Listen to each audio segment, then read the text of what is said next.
Chapter 503. Yi saw that Jiang Zhao's face was covered in blood from her touch. She didn't know that her face was also covered in blood when she wiped her tears, so she made fun of Jiang Zhao's ugly appearance. So ugly, so pathetic, so disgusting. Look at you, you bad guy. All bad guys don't have a good ending like you. You made such a big fuss over a nosebleed. Jiang Zhao didn't care. He hugged Yi and rubbed the blood on his face on her neck. He smiled mischievously and said, "Hey, weren't you worried sick just now? Have you fallen in love with me? Yi, don't tell me you've fallen in love with me?" Yi was stunned.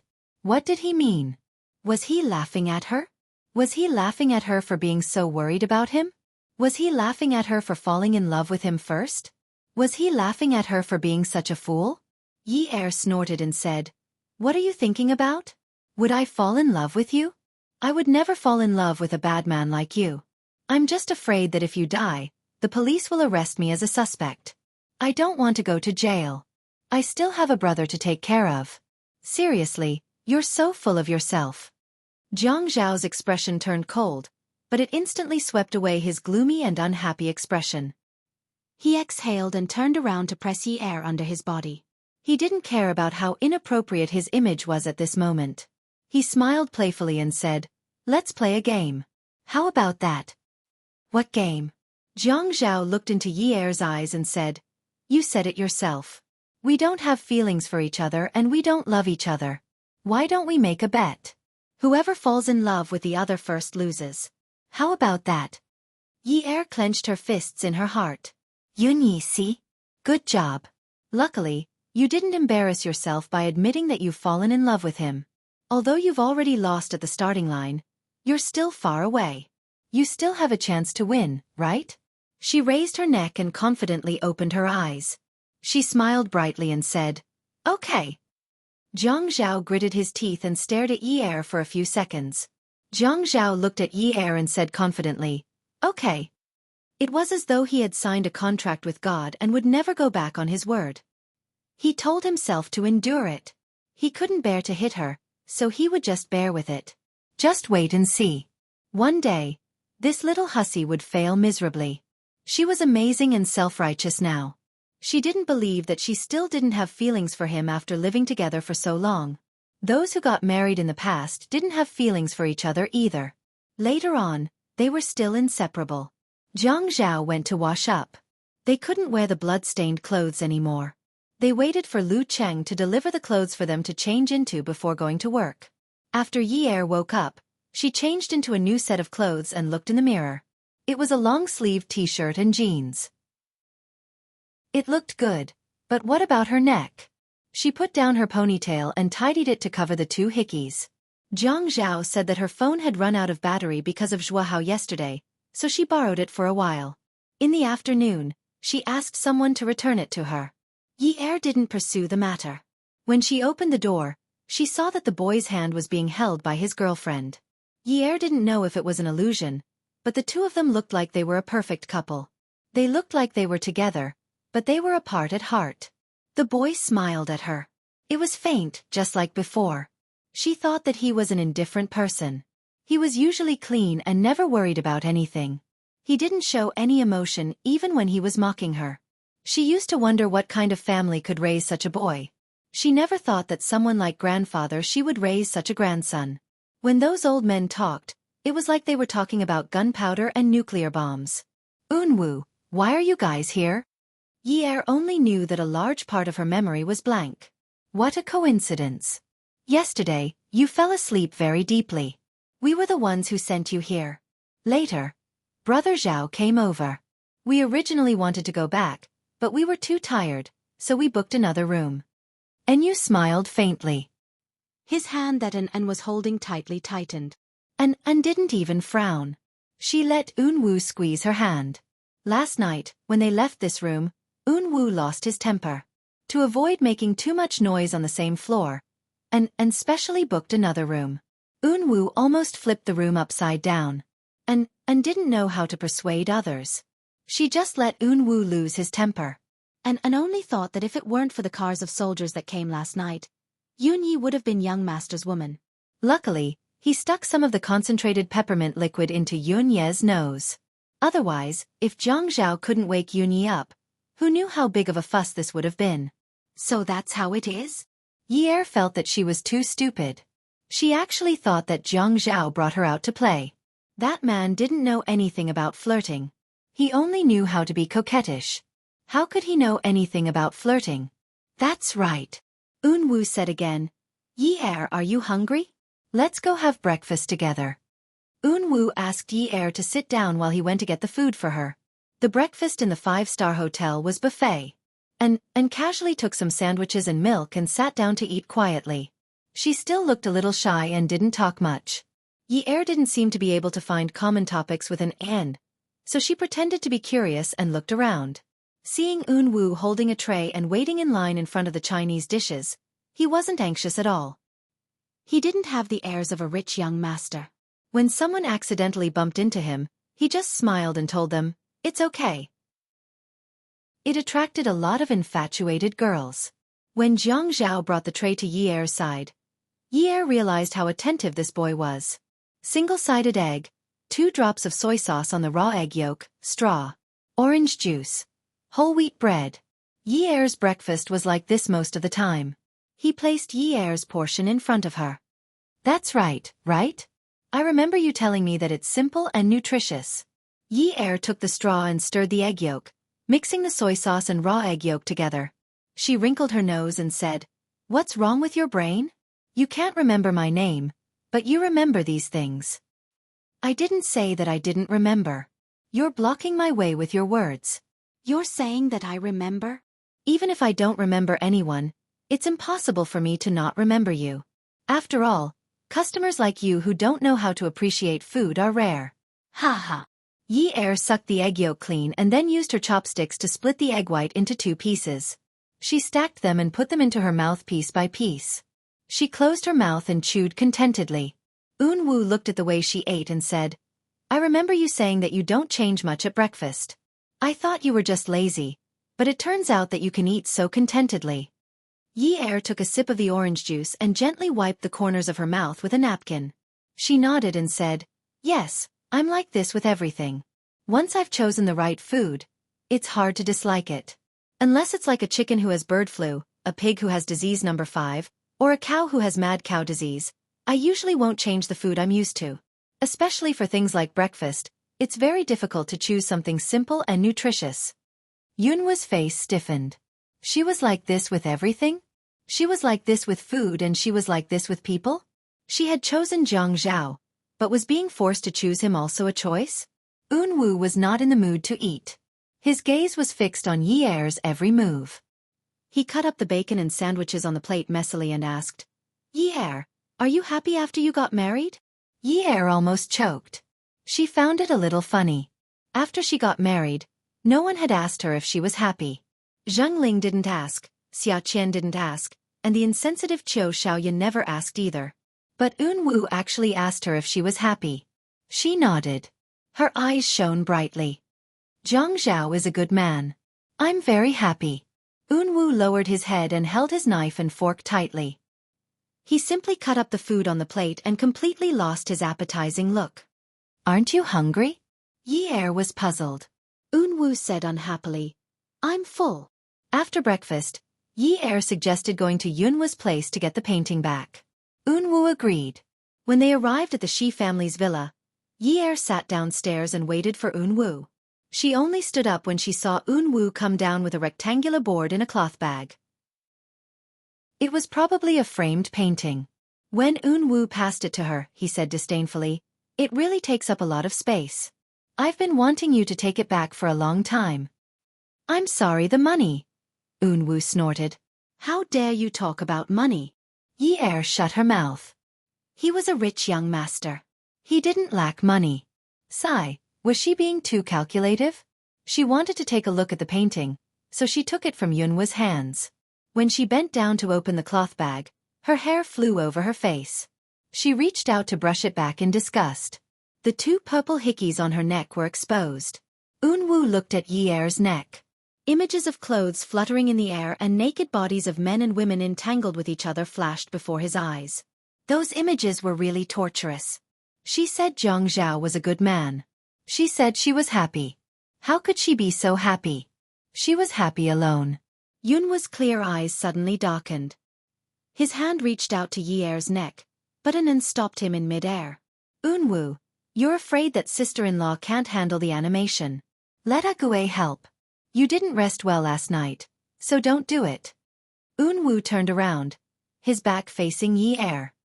He looked at An's expression, which was changing unpredictably. Yi Er glanced at the painting in the cloth bag. When she heard An's words, she looked up at the two of them and smiled. It's so light. I don't need anyone to help me. I'll go back first. Eunwoo knew that he couldn't make Yi Er stay. He had to arrange for a car to send Yi Er back. Yi Er didn't want to. It wasn't because she felt inferior living in that kind of place.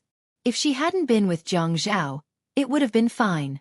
But now that she was with him, if she was still living in such an old neighborhood, wouldn't her relatives and friends say that Zhang Zhao was like that? Men were always prideful. This was what her mother-in-law had said. Her place was too shabby. If others were to talk about it, Zhang Zhao would be the one to lose face. Yi Er took the painting back to her place. Zhang Zhao had said in the morning that he would send someone to tidy up the new house and pick up her father in the afternoon. She actually couldn't get excited. Logically speaking, at a time like this, she should be so excited that she would cry. But she didn't. She couldn't figure out why she couldn't cry. She still couldn't believe that Zhang Zhao could get her father out so quickly. But she accepted it with a clear conscience. It was as if he was supposed to do it for her. On a day like this where she shouldn't have known what to do, Yi Er was actually in the mood to tidy up the house, clean up, and pack some clothes. They were moving to a new house. Zhang Zhao was the one who took care of the things over there. She didn't care. She only needed to bring some clothes and daily necessities over. That's right. They were moving to a new house. It was a happy day. When Dad was released, he would have a new house to live in. It was great that the family would be together. There was nothing to cry about. What if Dad asked where Mom had gone? What would she say? That she had run away? Welfare, Xinwu 799. Chapter 504. No, Daddy wouldn't ask. Daddy had only asked once, and she had answered perfunctorily. Daddy was smarter than anyone else. He could feel it. Zhang Zhao called a moving company and arranged for someone to help Yi Er move. He was too busy and could not find the time, not to mention that he had to bring Yi Er with him after work. Although Zhang Zhao had indeed hired some people to clean up the house, Yi Er felt that there were some things that he had to put away himself. Otherwise, he would not be able to find them wherever he put them. Fortunately, there were not many messy things, and it was a well-renovated room. With the help of a few part-time workers, they finished packing up in an hour. 10 NJT. When Yi Er arrived at the changing room, he realized that Zhang Zhao's clothes had already filled up his wardrobe. He moved quickly. With so many here, there shouldn't be much left at Ouyang Yan's place, right? Men rarely had as many clothes as him. He actually liked to dress up, right? Although the style of a man's clothes was like that, he had a complete range of colors. Although there were no overly bright colors, as long as he wore them a little brighter, they would be very attractive. The bed was already made and the bedroom door was closed. When Yi Er was looking at the painting, he encountered a problem. What should he do with this nude painting? He couldn't hang it up like a wedding photo, but if he put it away, where would he put it without being discovered by others? He placed the painting on the bed and looked at it carefully. After being framed, it looked high-end. He hoped that this figure would never go out of shape. Yi Er was a little tired. Who asked that man to be so aroused last night and insisted on going all out? She was exhausted. He laid on the bed and wanted to sleep. He turned his head and thought that it was still early. He decided to sleep for half an hour. Zhang Zhao had asked Lu Cheng before, and Yi Er had already moved to the 9th mansion. He had to pick up his father-in-law at 5 o'clock, so he had to go back and pick up Yi Er. When he opened the door and lowered his head to change his shoes, he called out happily twice. No one answered him, so he went to look for her room one by one. He guessed that she was packing her things. The room was very clean. He could live in it today. It was pretty good. With a more comfortable house to live in, she would definitely be happier. When he reached their bedroom upstairs, he realized that she was already asleep. She was probably exhausted. He wanted to go over and cover her with something. As soon as he laid down, he saw the nude painting on the bed. It was 23 meters long and 70 to 80 centimeters wide. This size would definitely be very beautiful. Looking at the woman in the painting, her naked body was only covered by a thin layer of gauze. Her elbows were bent, covering her breasts but revealing a little curve. Her graceful figure was bent in an extremely seductive arc. The expression on her face was clear. It was the innocence of a young girl. Her legs were playfully hooked as she shook her feet. Her eyelashes seemed to be dyed with rainbow-colored sunlight. Her whole person seemed to be alive. What a detailed painting. In his impression, such an oil painting shouldn't be so thin. It looked like an art portrait. He looked at it for a while before frowning. He reached out and patted Yi-er's butt. "Get up." "What?" Yi-er turned over, still wanting to sleep. "Get up." Zhang Zhao's voice was a little louder. "Tell me, what are you doing? When did you draw it?" Yi-er sat up and looked at Zhang Zhao, who was looking at the painting. He scratched his head and yawned. "In the summer." "In the summer?" "Yeah." Zhang Zhao felt gloomy. In short, he didn't feel too good. In the summer, it was before the wedding. It might have been before they met the beautiful woman again. His heart ached, but he still asked, "Why did you draw this kind of painting?" Yi-er said, "What's wrong with this kind of painting? Isn't art good? I want to keep it for myself when I'm young. When I'm older and my figure isn't as good, it won't look good anymore."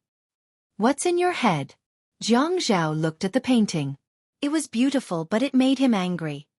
"Who drew this for you? Was it a man or a woman?" It was fine if it was a woman, but if it was a man, how could she be so naked? The more he thought about it, the more he frowned. But there were many women who knew how to draw now, and many of them were good at it. It wasn't like in the past, when it was mostly men who were good at art. Zhang Zhao comforted himself in this way. Yi-er said casually, "Unwu." Feeling that the atmosphere was a little too quiet, Yi-er looked up at Zhang Zhao seriously. She realized that his eyes were no longer normal. There were many emotions rolling around in his eyes. Yi-er didn't have the ability to read minds, so she suddenly realized that she couldn't understand. But she knew that Zhang Zhao was angry. "Unwu? She Unwu?" Zhang Zhao had been sitting on the bed. He stretched his long legs and got off the bed. He held the framed nude painting of Yi-er in his hands, lifted it up, and shook it a few times in front of Yi-er. Yi-er was afraid that the edges of the drawing board would hurt herself, so she retreated in fear. "Yeah, that's him." Everything around them was so quiet that it was scary. Yi-er could only hear her own heartbeat and Zhang Zhao's heavy breathing. After a while, she heard him snort coldly. "You've already known each other to this extent? Yet they were pretending not to know each other? Did they think that he, Zhang Zhao, was an idiot? We've known each other for more than a year. He's drawn for me a few times, but I've always paid him for it. This drawing was done 2 months ago, but when I went to the Shi family to get it today, he wouldn't take the money." Yi-er had been searching for something else to say. She knew that Zhang Zhao was shaking with anger. She didn't think that there was anything wrong with the drawing. But why was Zhang Zhao so angry? Was it just because he knew Unwu? Was it embarrassing that his wife was drawn by his friend?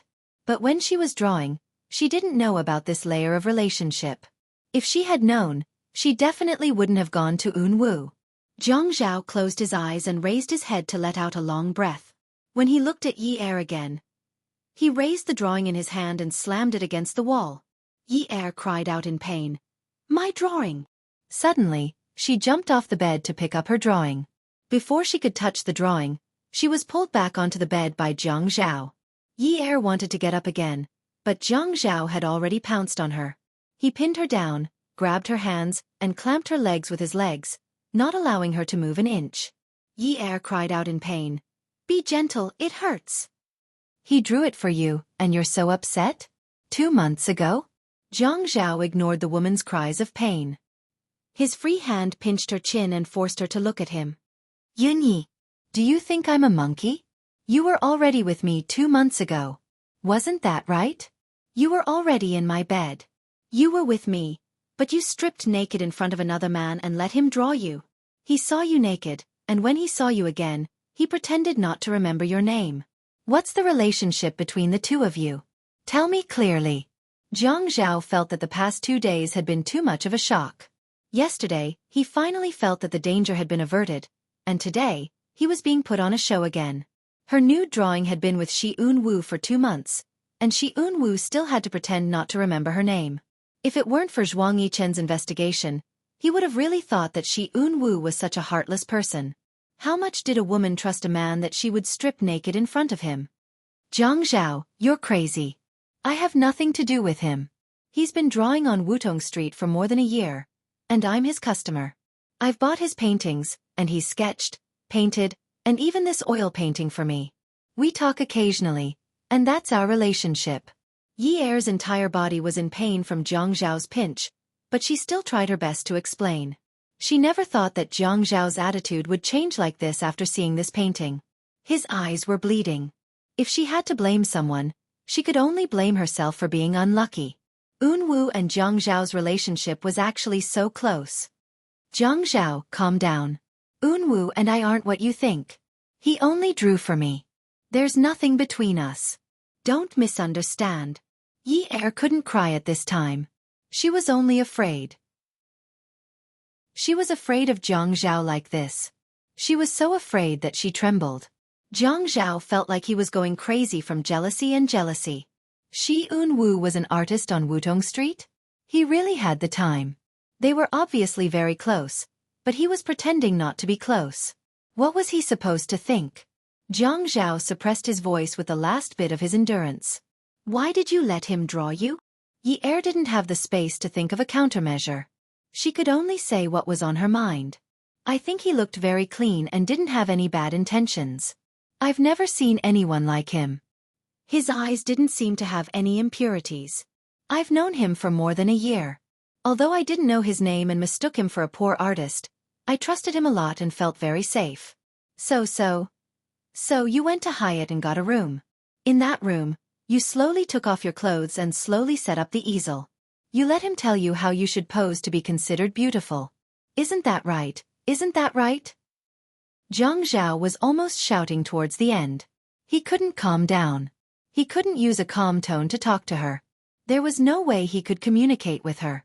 The background of the painting was the decoration of the Hyatt they stayed in yesterday. Every hotel had its own style. The bench she was lying on was the decoration style of the Hyatt. It was such a fine painting, but he had been paying attention to the person in the painting. Now that he thought about it, what if he hadn't found her last night? Hyatt was their old haunt. It was no wonder Shi Eun-woo wanted to go there. When she was with him, she went to get a room with another man and drew nude pictures. She trusted a man to such an extent. How could he maintain his balance and calm? Yi Er stared blankly at Zhang Zhao, who had lost control of his emotions. She didn't know what to say. What was the situation like at that time? Eun-woo had indeed told her what to do. Seeing that Yi Er was silent, Zhang Zhao let go of her chin. He clenched his fist and punched the springy bed. Yi Er, I want to F***king kill you. I want to kill you right now, do you know that? Zhang Zhao lowered his head and viciously bit Yi Er's shoulder. His wife had told him how much she trusted another man in front of him. But that man was a wolf in sheep's clothing. Yi Er was in so much pain that she almost couldn't breathe. Strands of pain pierced her brain and broke. It was useless for her to struggle or resist. She knew that the man on top of her could really kill her. She felt her shoulder become wet. There was a sticky liquid flowing down from her shoulder to her back. Her nose was filled with the smell of blood. Zhang Zhao's mouth was filled with the sweet taste of rust. He still couldn't vent his anger. He wanted to bite her to death. Then it would be good if she died.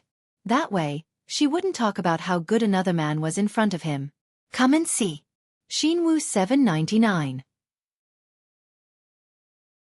Chapter 505. Yi Er was in so much pain that she couldn't take it anymore. She felt that if the man continued to bite her like this, she wouldn't be able to keep the flesh on her shoulder. She tried to bend her knees to push him away, but she couldn't. Zhang Zhao. You lunatic. B****. BT. Let go. Yi Er was gasping for air as she finished scolding him. It was too painful, as if a knife was cutting her. Zhang Zhao listened to Yi Er scolding him. After scolding him, she changed her words. The more he bit, the more his teeth ached. His entire face hurt. When she was with him, she would either coax or lie, or put on an act. But behind Shi Yun's back, she would say in front of him, "Did you realize that Wu is as beautiful as Fei Yan? They both have soft and tender skin." She said that she had never seen someone like Shi Wu. He was so clean that he didn't have any impurities. She said that she trusted that man. But she had never trusted him. Never. If I'm a lunatic, AB***, then what about Shi Wu? What is he? Yi Er thought of Zhang Zhao's crazy reply and also spoke without thinking. He's 10,000 times better than you. He's pure, kind, he's not scheming, he's polite, he's a gentleman. Zhang Zhao was stunned for a long time. He let out a long sigh and rolled off Yi Er's body. He wiped the blood around his mouth and didn't say anything. He didn't even look at Yi Er's injuries. He got off the bed, went to the bathroom with a dull expression, and closed the door. Yi Er heard the sound of the shower turning on in the bathroom. She regretted what she had said. But words were like water that had been spilled. They couldn't be taken back. Zhang Zhao didn't even take off his clothes. He just stood under the shower and raised his head. The water from the top of his head continuously splashed onto his face. He reached out to wipe the water off his face, but it was useless. The water came back wave after wave. The fabric on his body was all stuck to his skin, revealing a bit of the color of his skin. His shoulders drooped, and he looked very weak. The gap between them was indeed too big. He was almost 30 years old, and she was only 19. Their views were too different. He couldn't keep up with her new ideas, and he couldn't understand her art. He felt that he had had enough. If he continued like this, he would be overdrawn. This woman was heartless. No matter how good he was to her, she would not feel that he was good. He had offended so many people. Did she think that it would be easy for someone like Yun Hongwei to be released on medical parole? Even someone from the provincial party committee came out to interfere. Originally, he didn't want to use the Qin family's connections, but he still did. For her, he dragged his family down. In her eyes, he was a bastard. He couldn't be compared to a wolf in sheep's clothing who had drawn nude pictures of her. The bathroom door opened, and he heard the sound. He turned around and saw a patch of red on his woman's shoulder. He frowned and told himself to remain indifferent, just like how she treated him. Otherwise, you would give her your heart and help her think of everything. You would do things for her wholeheartedly and want her to live a happier life, but she would hand you a knife and stab you in the heart. Yi Er walked over and looked at Zhang Zhao. She felt terrible. She suddenly understood. She was his wife, and his brother had drawn nude pictures of his wife. If it were any other man, he wouldn't be able to stand it. "Ah Zhao!" Yi Er stood outside the open glass door of the shower and called out softly. Zhang Zhao stretched out his hand. "Come here." Yi Er stood in the shower, but the moment she stepped in, she stepped back out.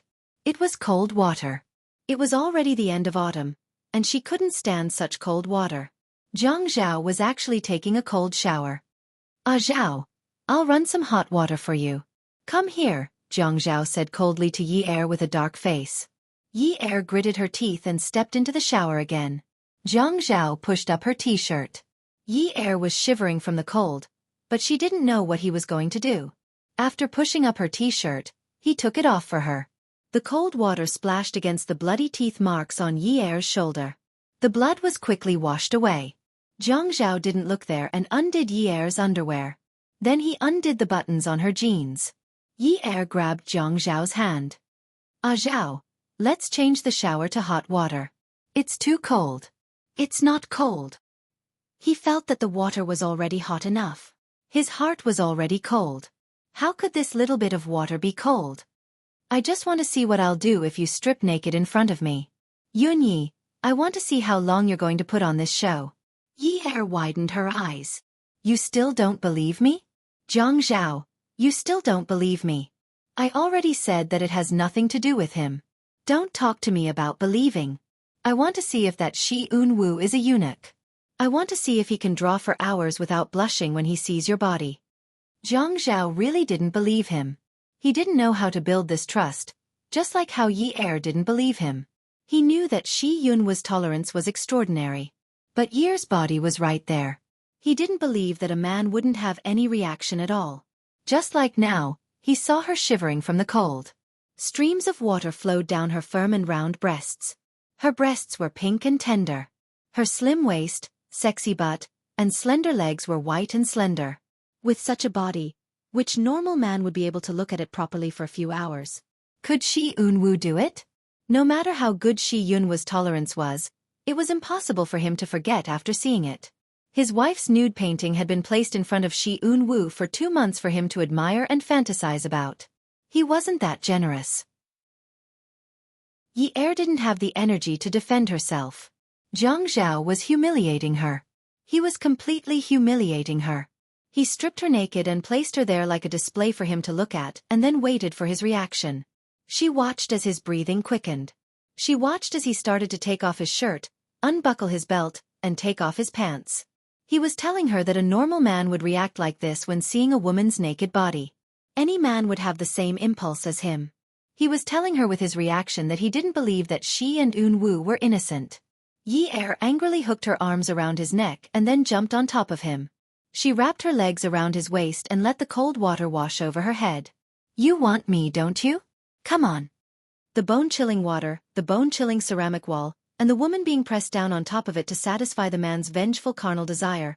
After coming out of the bathroom, Zhang Zhao put on a sleeping robe, picked up the painting on the ground, and walked to the kitchen.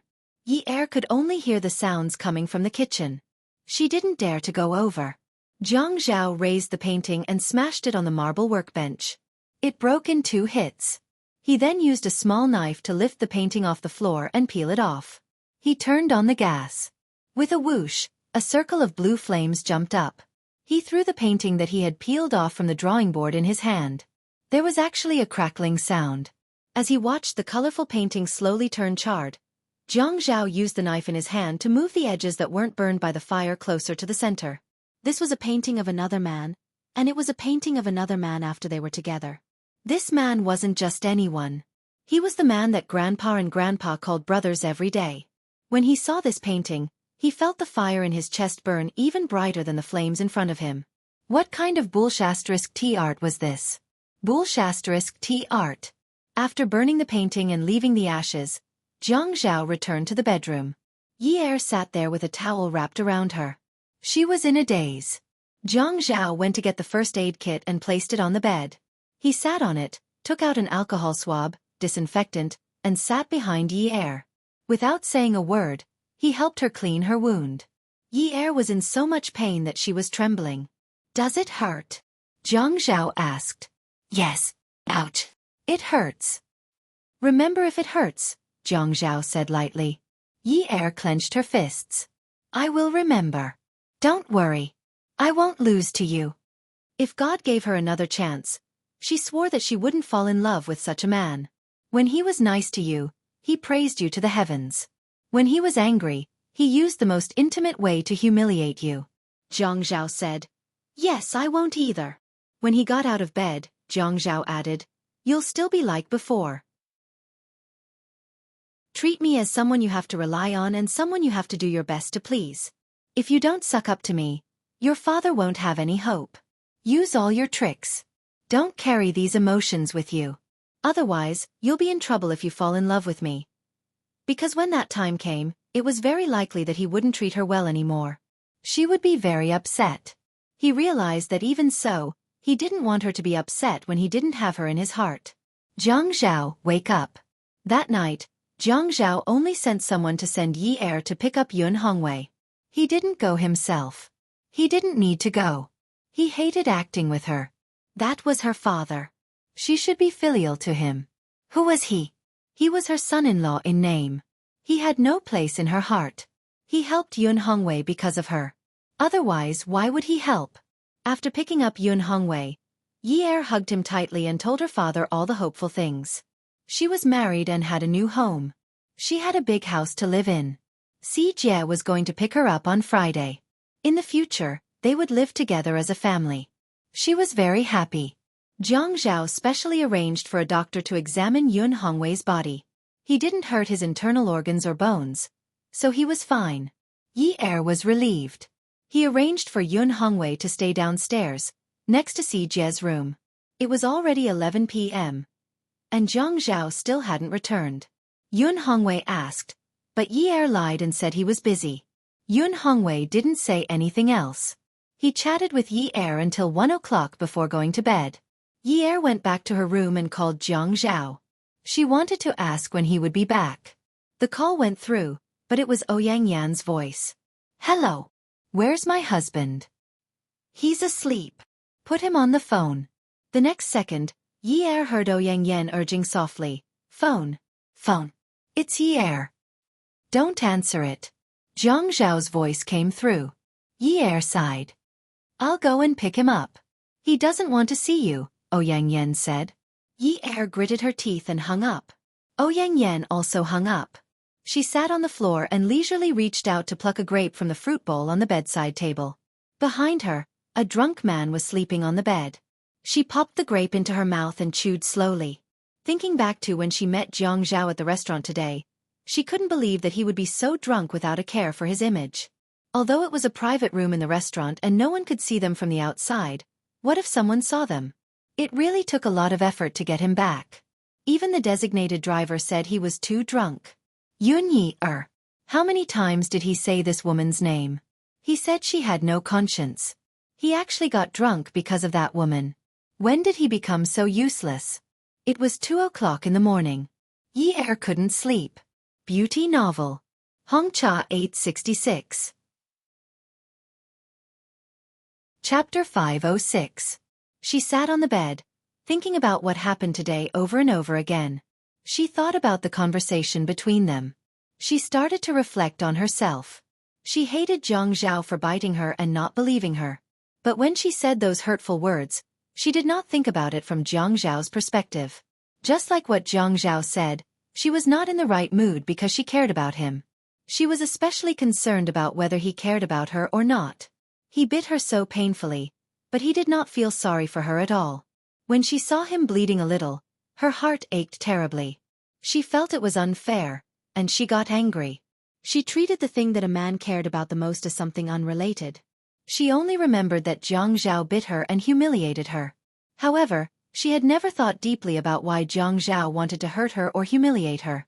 He is a man and he is used to being high and mighty. He has money, status, and is respected by others. Wu is his brother, and he painted a nude picture of his wife. When they met, he pretended not to know about it. How will he feel when he faces Wu now?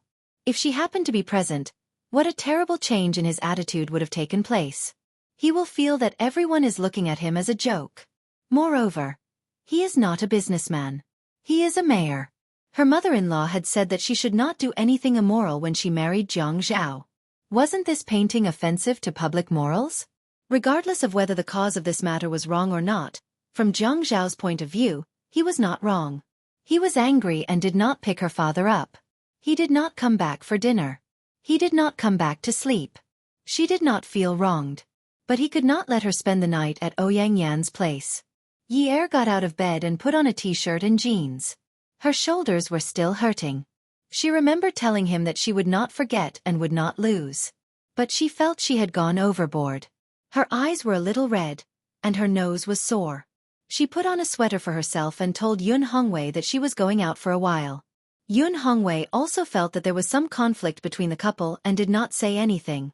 He only reminded her to be careful. Yi Er took the keys to the Jeep and went to the underground parking lot. He pressed the sensor and got into the car. The Wrangler gave the driver a strong sense of superiority. Yi Er sat very straight, as if the road was specially built for her. The car drove very fast. When Yi Er got out of the car, she straightened her back and took a deep breath to cheer herself up. Good luck. When she arrived at the place where she and Zhang Zhao used to live, she stood at the door with her hand raised in the air. She was about to knock on the door, but after thinking about it, she couldn't figure out why she had to knock. This house belonged to her husband. Why did she have to knock on the door? So she took out the key from her bag, turned the keyhole, and pushed the door open. Ouyang Yan heard someone open the door and quickly put on his slippers. Before he reached the door, Yi Er had already opened the door and entered. Yi Er closed the door behind him.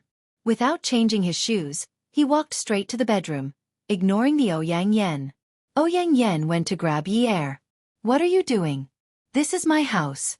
Who let you in? Yi Er flung his hand away. Ha, what a joke. This is my husband's house. Do I need to tell you what I'm doing here? I want to ask you something. Why are you stopping me when you live in our house? Ouyang Yan's face turned red. Since Zhang Zhao was still sleeping in the bedroom, he was afraid that he would hear the commotion outside. He did not dare to argue with Yi Er.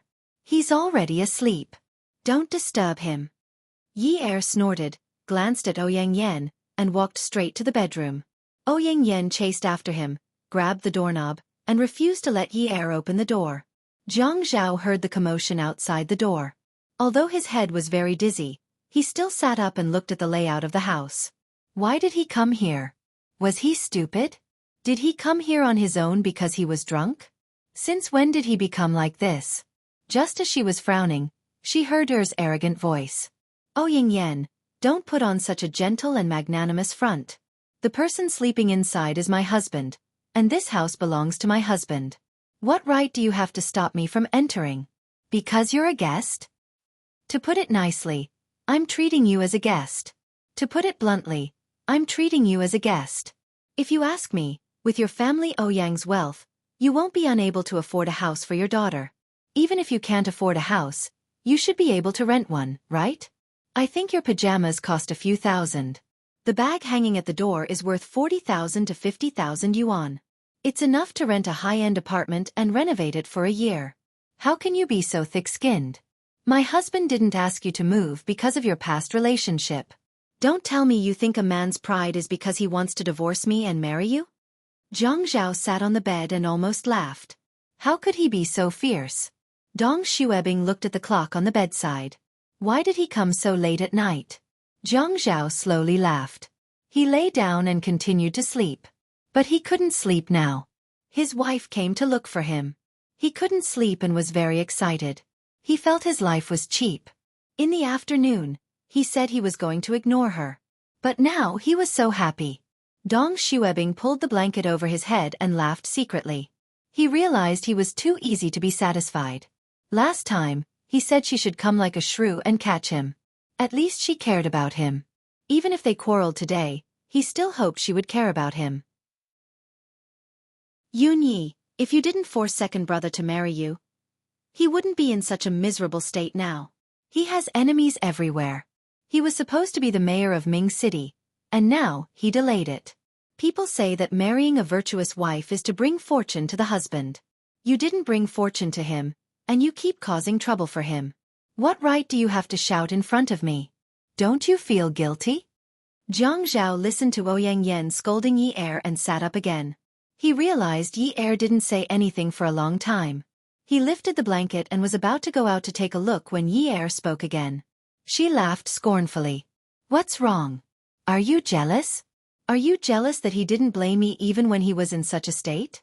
Are you jealous to death? You can't help it. This is my husband. Why are you looking at other people's husbands so well? Don't be jealous. If you want to be a strong woman, go ahead. Don't drool at other people's husbands all day long. It will affect your image. Outside the door, Yi Er pushed Ouyang Yan and turned the handle of the door. She entered the room and saw Zhang Zhao sleeping under the blanket. She was furious. Was Ouyang Yan sleeping on the bed now? Did the two of them sleep together just now? Yi Er walked over angrily and yanked the blanket away forcefully.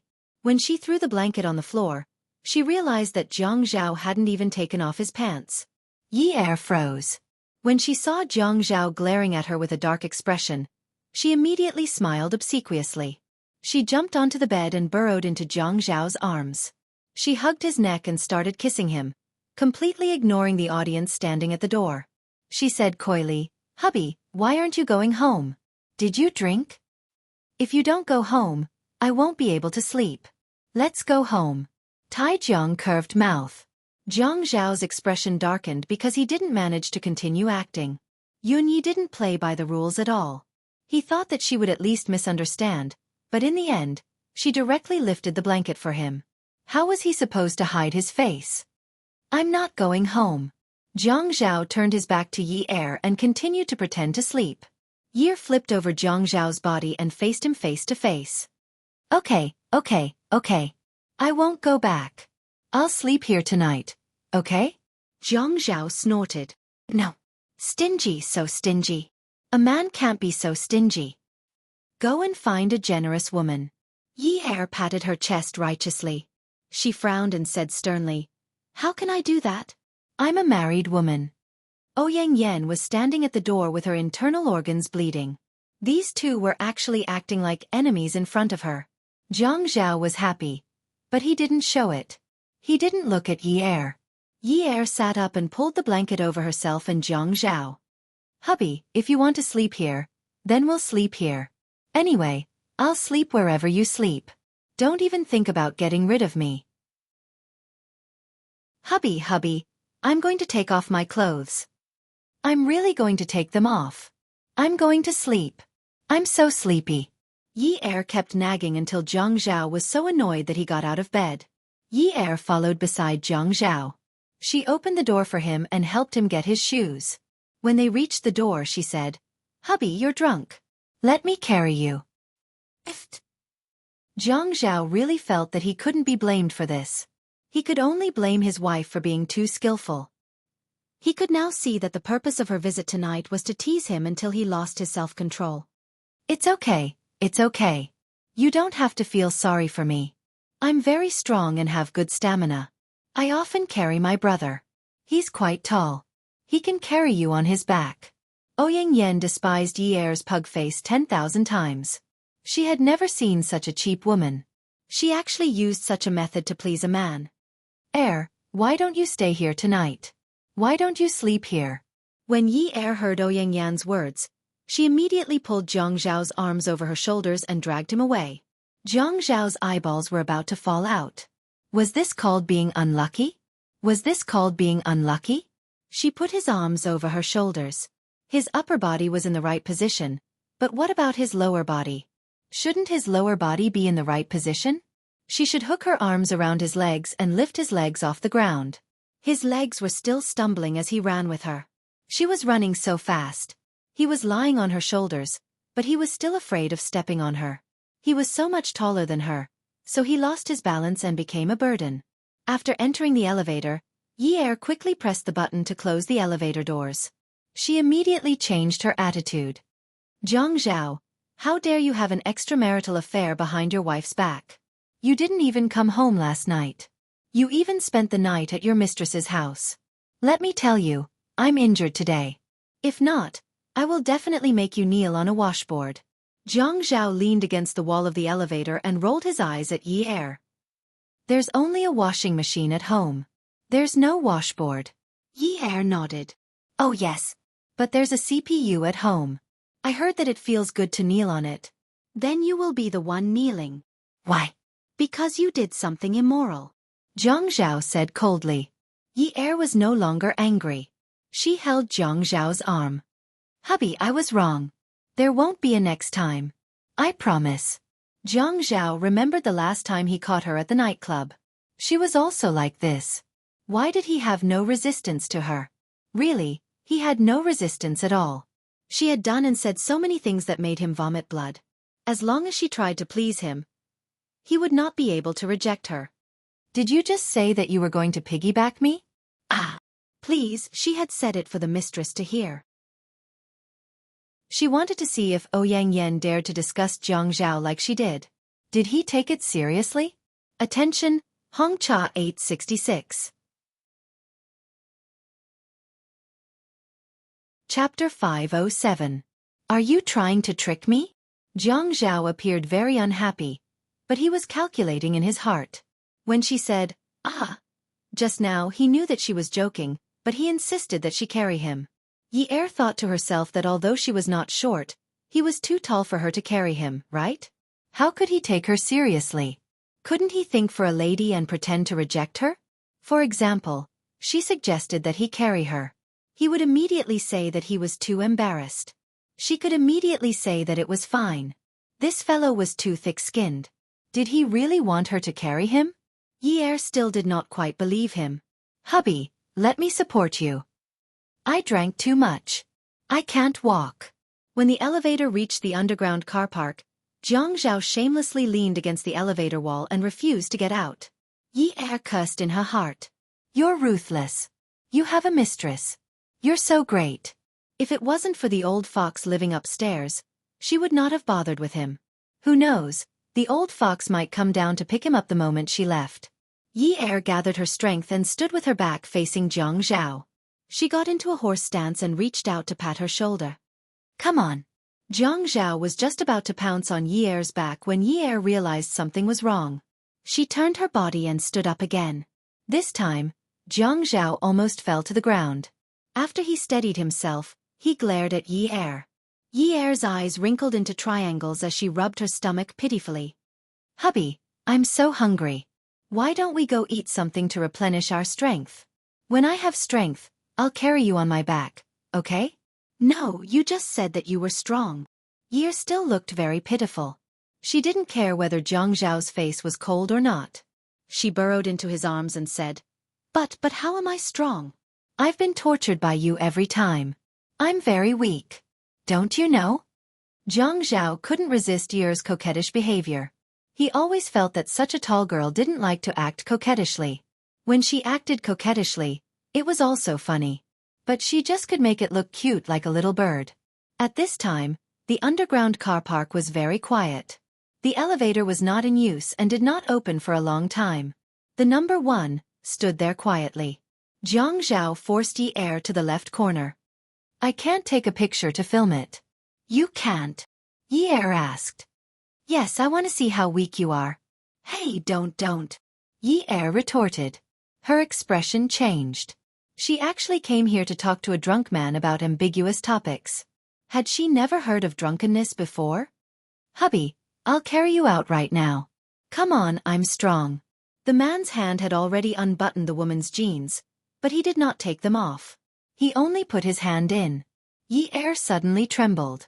Jiang Zhao saw her reaction and immediately pressed her head into his arms. Be good, don't raise your head. Jiang Zhao, don't be so naughty. Yi Er panted and grabbed his shirt. She did not dare to move. Her whole body was on fire. She wanted to twist and turn. It was too uncomfortable. If you continue to pinch and twist like this, my fingers will be broken by you. The man lowered his head and sucked the woman's ear. Don't say that. Are you shy? When the man spoke, his hands did not stop moving. In an instant, the woman softened in his arms. He teased. As expected, so weak. So weak. Hubby, are you not going to carry me? No, I have to carry you. Yi Er felt that she had met a rare specimen. She asked in disbelief. You still want to carry me? It was only when they got back to the car that Yi Er understood what Jiang Zhao meant by carry. He adjusted the seat and flipped her over. Then he pressed his entire body on top of her and said, Considering that you are very weak, I reduced the difficulty of carrying you. Does hubby love you very much? Yi Er wanted to curse. He knew that she did not like being the back seat. If he pushed it too hard, it would hurt her to death. However, Jiang Zhao said, Don't worry, I won't push it too hard. After the car ride, Yi Er was sure that Jiang Zhao was a man of his words. Indeed, it was not as deep as the first time he was the back seat.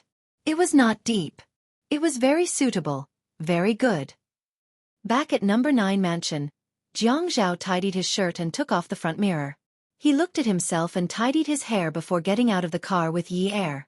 When they reached home, Yun Hongwei was still awake. He was sitting on a chair in the dining room. When he heard the sound of the door opening, he walked to the living room.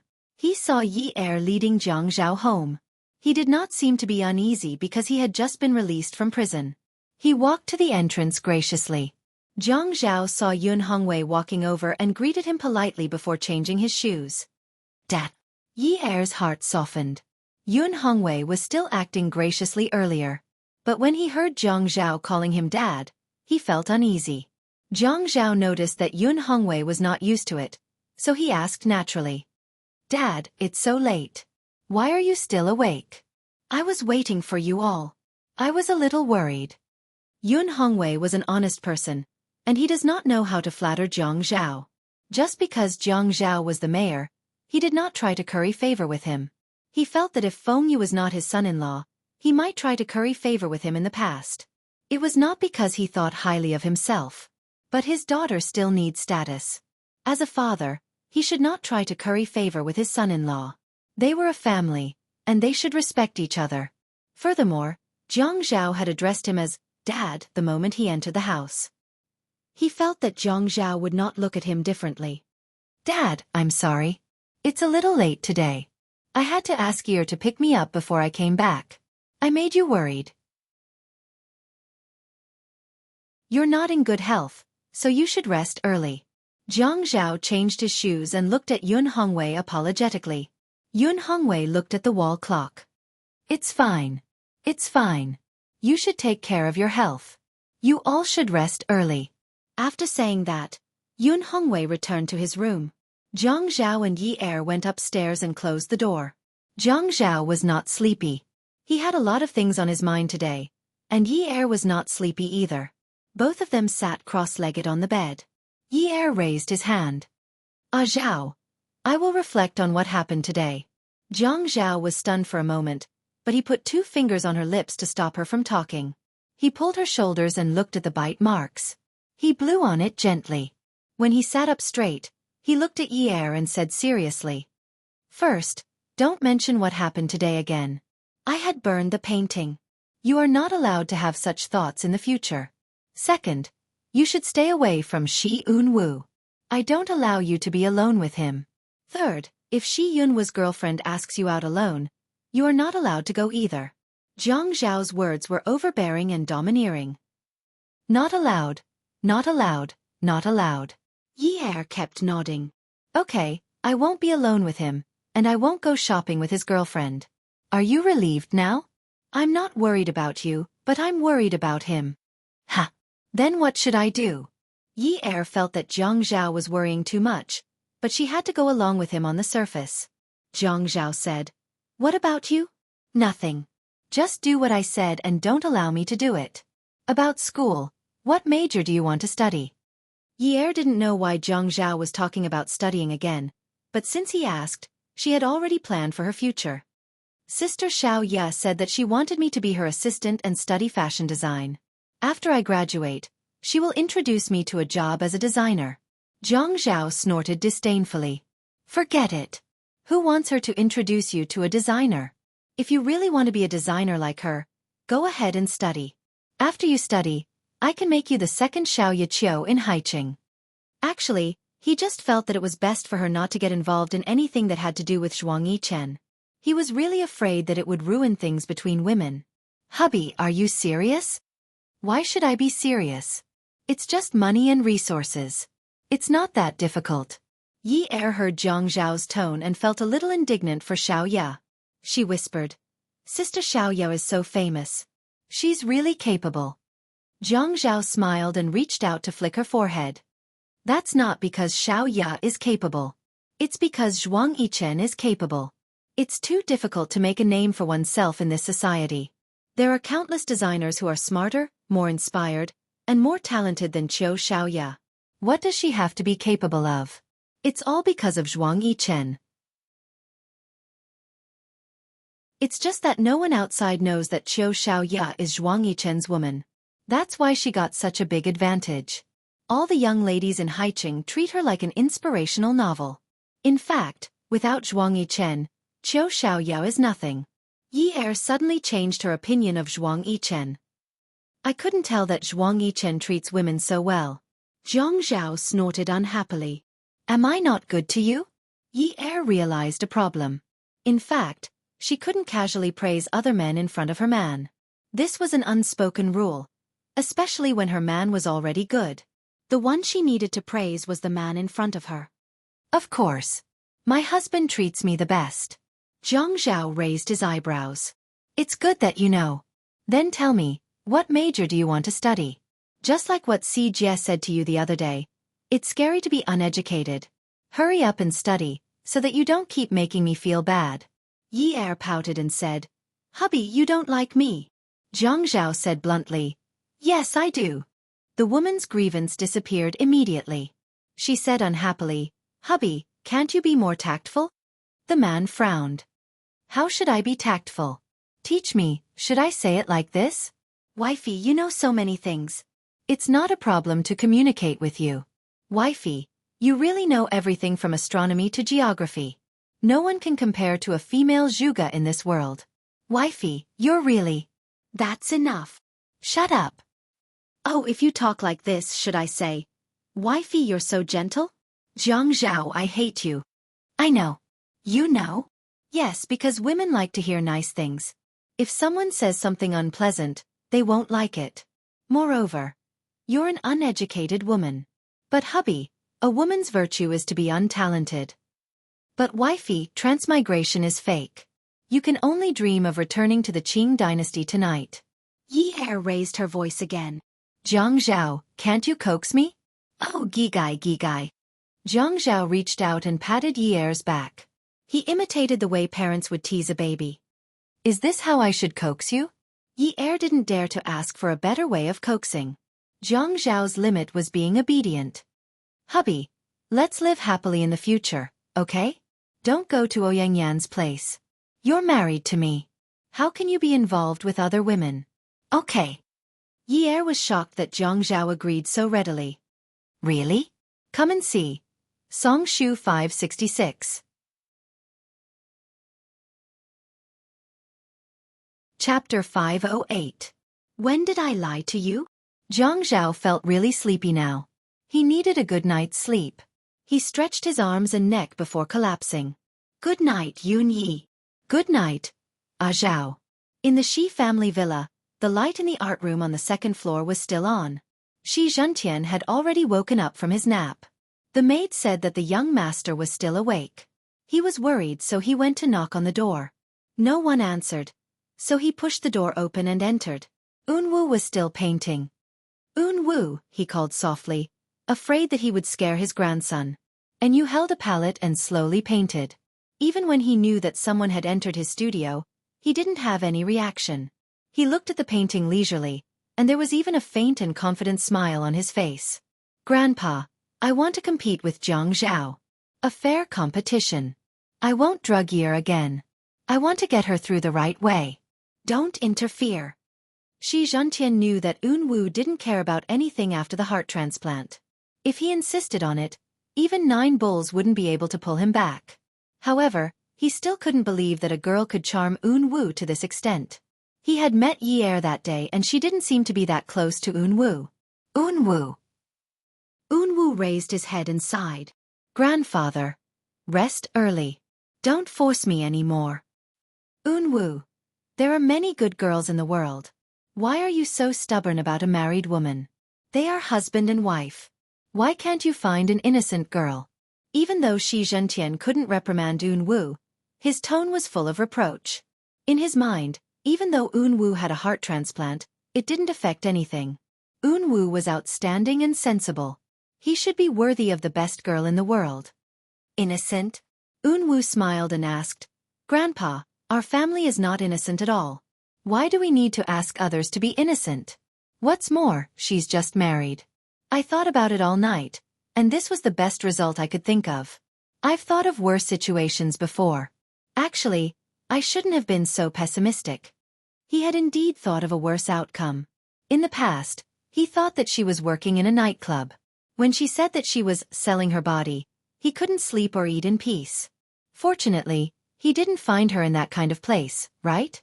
This was a kind of fortune for them. He had thought about what she had said during breakfast many times. If she was really such a stubborn person, so what if he took her body? He wasn't an impulsive person. When he faced her, especially when he saw her smile at Jiang Zhao, he felt that he was a little late. But it didn't matter if he was a little late, as long as he caught up with her. Since he had already made up his mind, so be it. He had lived a life of plain water for so many years, so he didn't mind waiting a little longer. If Jiang Zhao really entered her heart, then he would remove Jiang Zhao from her heart completely. Only then would he be the safest. Shi Zhentian's chest shook. Unwu, if you insist on becoming enemies with Jiang Zhao because of a woman, Grandpa can only give up everything in Haiqing and take you away. We'll go abroad. Unwu lowered his head and continued to paint. He said indifferently, Grandpa, if you want to go abroad, then go. I like being here. Grandpa, I didn't expect that even you don't love me anymore. Zhang Zhao habitually gave Yi Er a morning kiss before he woke up in the morning. He felt at ease. It was as if when he woke up, there was someone by his side whom he could remember. Then he turned his head. The smooth and fair forehead was right there. When he kissed there, it wouldn't be as soft as lips. It wouldn't be like lips, where the moment he kissed her, he would want more. It wouldn't be like lips, where the moment he kissed her, he would think of endless desires. On the forehead, the kiss was like a dragonfly skimming the surface of the water. It meant that this person was by his side, by his pillow. Zhang Zhao sat up. He hesitated for a long time about this morning's morning kiss. He thought about what she said before she went to bed last night. She said, "Let's live a good life." She had said this more than once. She was clearly so young, full of vitality, and at an eye-catching age. She said, "Let's live a good life," something that only people who had experienced many years would say. 19 years old. Did she know what it meant to live a good life? Her little tricks were really tacky. In the past, when they met the robbers and saved her, he knew that she had countless tricks up her sleeve. One after another, they were endless. He had never met a girl like her. People said that a great man could bend and stand tall, but he had never met a woman who could bend and stand tall like her. She could change her face in a second.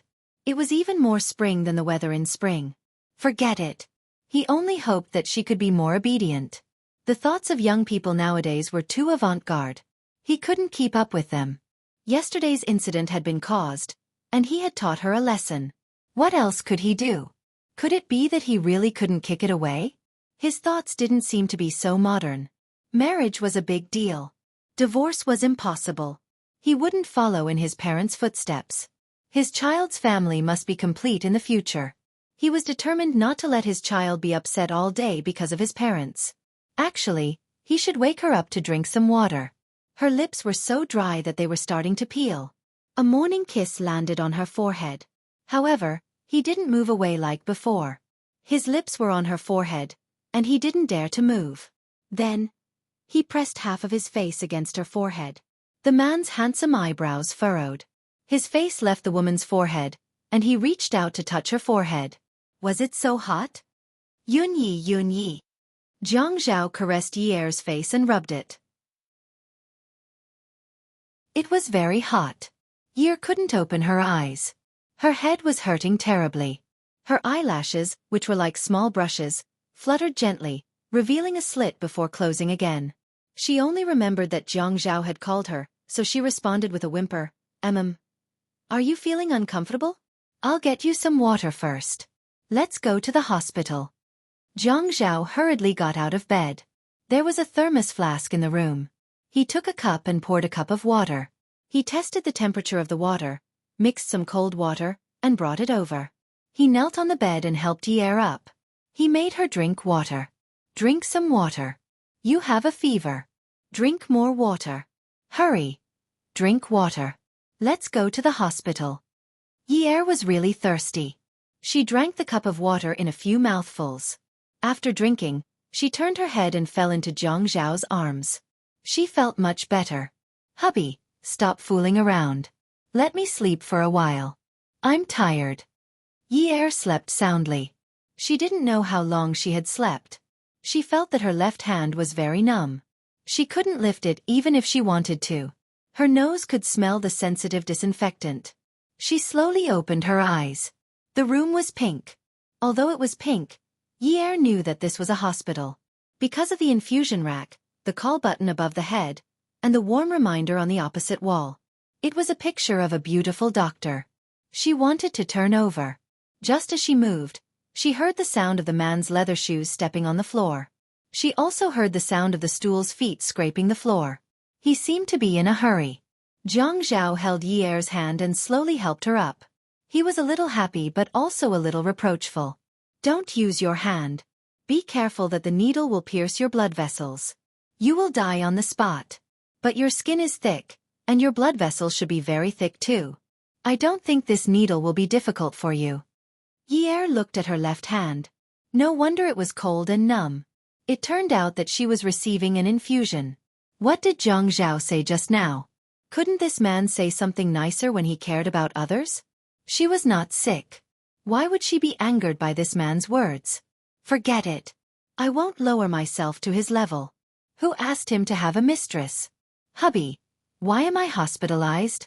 Jiang Zhao put a pillow behind Yi Er's back. He then picked up a neatly folded towel from the bedside table and went to the bathroom. After a while, he came back. The towel was steaming hot. He came over to wrap Yi Er's fingers and the back of her hand. From time to time, he would rub them for her. Yi Er felt that her hands were warm and comfortable. This man was so nice and attentive. He must have rubbed her hands many times just now, right? But when the woman's longing for the man surged over like an unending wave, the man immediately used an extremely cold and unparalleled martial art to freeze the huge wave. Jiang Zhao was massaging Yi Er's blood vessels as he sneered coldly. You had a fever and went into shock from the fever. You almost became an idiot. I can't raise an idiot wife in the future. It's too much of a loss, so I spent money to send you to the hospital. Hey, can't you save me some money? It's hard to earn money. How much do you think your hubby's monthly salary is? If you spend my money again, I'll only give you porridge every day. Yi Er couldn't believe it. What did you say when you got married? You said that you'll give me abalone and wings every day and raise me like a fox pig. Now you say that you'll give me porridge every day. I'm still developing and will grow taller. You're abusing me. But how much abalone do you have to eat for a day in the hospital? If you eat too much, it's easy for you to be overnourished. Porridge is good. You can have porridge tonight. I want to eat ginseng, abalone, and wings. The doctor said that it was best for patients to eat porridge. Yi Er looked at the hospital's decoration and the single-room environment. It was so cozy. A special ladies' ward must not be cheap. She pouted and said, but you can't be so biased, right? Didn't you say that you have so much money that you can buy the entire 9th mansion? How much did it cost you to spend for a day in the hospital? Cheapskate. Jiang Zhao touched the towel and felt that it wasn't so hot anymore. He then touched Yi Er's hand and felt that it wasn't so cold anymore. Seeing that she had woken up, he increased the volume a little more. That's why I told you to study more. It's really scary to be uncultured. You don't understand culture. As the daughter of a businessman, don't you at least know about the market economy? Yi Er's blood was stuck in her throat, but she couldn't spit it out. Jiang Zhao continued to provoke her. You're hospitalized, so you can't get back the money you spent. But 9th Mansion is different. It's a good location, has good facilities, and a good house. After spending this money, you can just sit back and wait for the value of the house to rise. How can it be the same? Yi Er stared at Jiang Zhao. Jiang Zhao, did I owe you 100 million in my previous life? He clearly had a grudge against her, so he couldn't help but mock her. That's right. So in this life, you're here to repay your debt. Forget about the interest. Just pay the principal. Yi Er was so angry that she couldn't say anything. You're really? Jiang Zhao smiled and reached out to press the call button. He raised his eyebrows and said smugly, really what? Am I really so kind? I think so too. That's why I'm so kind. You have to save your money in the future and don't spend it recklessly. When we run out of money to eat abalone wings, I'll see how you're going to act like a fox pig. Yi Er was panting with anger. Jiang Zhao was also like this when he was sick. He didn't even say anything nice to coax her. She didn't know that when she went into shock from her fever in the morning, Jiang Zhao had been scared half to death by her. Beauty novel, Hong Cha 866.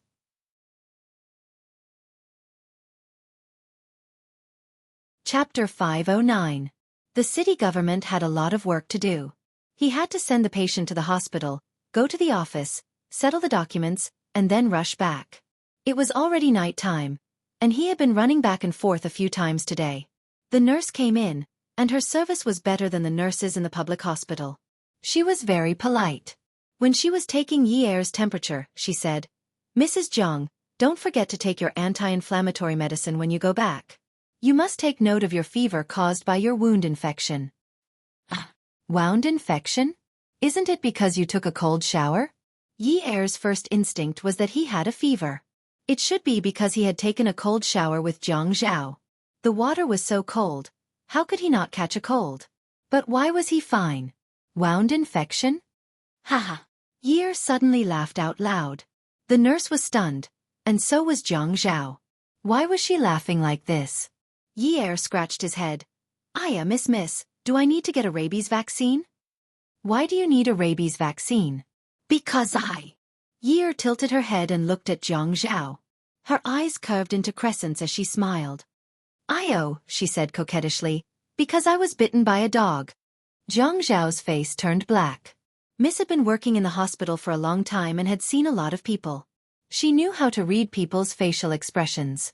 Furthermore, she knew about the wound on the mayor's wife's shoulder. It was obvious that it was a bite mark. Looking at the deputy mayor's face, Feng Yu knew that the mayor had bitten her. Miss was in a dilemma. This was a high-class private hospital, and all the patient's information should be kept confidential. The mayor's wife scolded the mayor as a dog. This topic was too explosive. She should keep her mouth shut. If she accidentally said something, the mayor would know that she was the one who said it. There was no one else in the room. This was too much. That Mrs. Zhang, you can just get a tetanus shot. Zhang Zhao clenched his fist and placed it around his mouth. Cough, cough. The nurse immediately shut up. Yi, on the other hand, didn't look sick at all. Zhang Zhao waited for the nurse to take Yi's temperature, remove the needle, and leave before he lowered his head and looked at Yi. You want to get a rabies vaccine?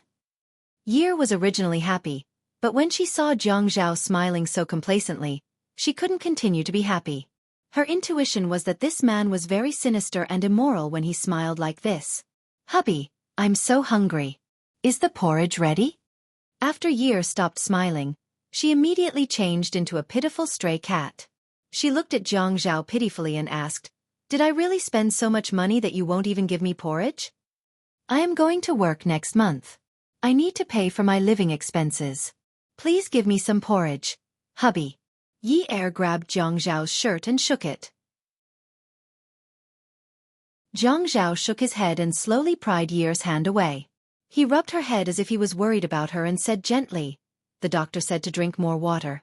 I'll get you some water, and then we'll talk about the dog bite and the rabies vaccine. Yi really couldn't figure out what Zhang Zhao meant. It was like a person who was originally gloomy suddenly sitting in front of you with a smile and saying, Little sister, don't be afraid. Actually, Big Brother just wants to discuss life with little sister. Furthermore, the things in Zhang Zhao's mind were things that she could not understand with her skills. Even if he won by accident, it would be because a random chess player played against a national chess player. He did not follow the rules at all and forced the national chess player to not use the rules. Even if he won, it would be a lucky win. Zhang Zhao passed the water to Yi and sat down in front of the bed. He smiled warmly. Drink some water first. Yi could not drink anymore. Hubby, I'm not thirsty. I'm hungry. Zhang Zhao passed the cup to Yi's mouth and said with a smile, How can you be hungry after receiving the nutrient solution? The nutrient solution is very expensive. It is more expensive than the rabies vaccine. You can't just pretend you didn't lose, right? Yi could not take it anymore. She snatched the cup back from Zhang Zhao's hand and slammed it on the bedside table. She lifted the blanket and straddled Zhang Zhao. She hugged his neck. Hubby, was I bitten by a dog? I was talking nonsense. I shouldn't have lied. Liars are not good children. Zhang Zhao said, Then tell me, how did the wound on your shoulder come about? Yi said softly, Hubby punished me. Why did you punish me? Because I did something wrong. I made a mistake and tarnished my reputation, so I received the punishment I deserved. Then how do you plan to change your ways? From now on, I will follow hubby's lead. I will never disobey hubby's orders again. I swear. Yi said and raised 3 fingers to her ear. Zhang Zhao looked at Yi with disdain. Could she say something new? How many times had she said something like this? Which time did she not turn a deaf ear to his words? Come on, you swear? The Jade Emperor, the Heavenly Queen Mother, the King of Hell, and even Jesus have blacklisted you. You have no credibility at all. Who are you swearing to keep an eye on you? I'll send it to my high and mighty Lord Hubby.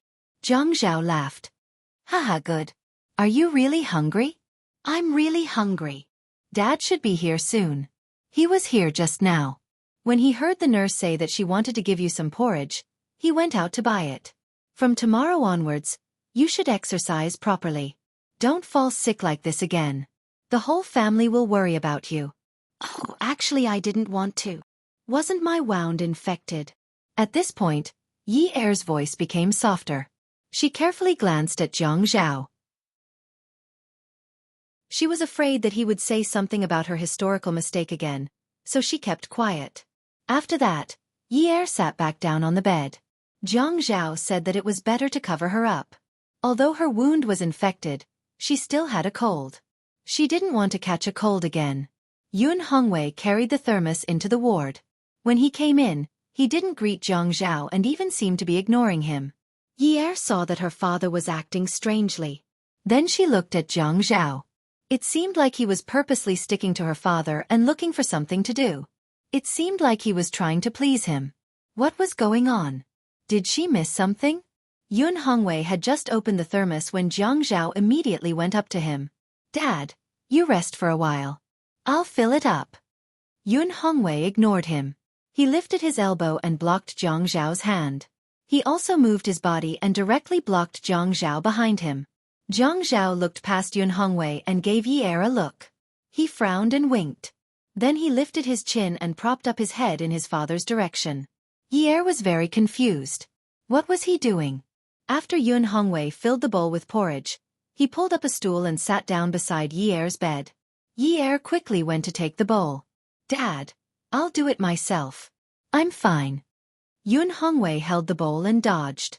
He scooped a spoonful of porridge and blew on it. It was stuffy. Yi Er suddenly felt that the atmosphere was a little heavy. She didn't know why, but looking at her father like this made her feel very uncomfortable. Her father's hair was a little gray. Before he went to prison, he had been very energetic. His hair was black and shiny. Her father's eyes were not looking at her. He was only looking at the porridge in the spoon. When he lifted his eyes and put the porridge into her mouth, his eyes were a little red. Yi Er bit her lip. Dad, what's wrong? Zhang Zhao stood behind Yun Hongwei. He didn't dare to breathe too loudly. Seeing Yi Er's reaction, he knew that today's matter was going to be difficult to resolve. His father-in-law had come with him today. When the doctor did the examination, his father-in-law was also present. When he saw the teeth marks on Yi Er's shoulder, his expression had already changed. In addition, the doctor said that the wound was infected and had a fever. He suddenly became very quiet and didn't say a word. Clearly, when he carried Yi Er to the hospital, his father-in-law kept saying, "Our Yi Er has made you worry. She's young and willful. I've spoiled her since she was young and spoiled her. She's not very sensible." At the time, he felt quite guilty because he had always felt that Yi Er was very sensible, but she didn't know how to be emotional. Actually, he could understand how his father-in-law felt. His own daughter was injured and her wound was infected. She had a high fever and went into shock from the fever. No father would be able to take it. Just as he was reflecting, Yun Hongwei turned around and looked at Zhang Zhao. Zhang Zhao, I have something to say to Yi Er.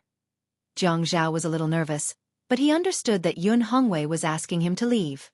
He was definitely going to say something that he couldn't listen to. Hence, he consciously left the room. When Yun Hongwei saw Zhang Zhao leave, the bowl in his hand began to tremble. He stopped feeding Yi Er and placed the bowl on the bedside table. He stood up and sat on the edge of the bed. He reached out to touch Yi Er's shoulder, but just as he was about to touch it, he paused. His eyes grew redder and redder. When he spoke, he was choked with sobs. Yi Er, do you feel wronged because of Dad? Dad, I'm not. What are you thinking about? Yi Er grabbed Yun Hongwei's hand in a panic. Dad, what's wrong? He bit you, didn't he? Yun Hongwei looked at Yi Er's shoulder. When Dad wasn't around, were you bullied?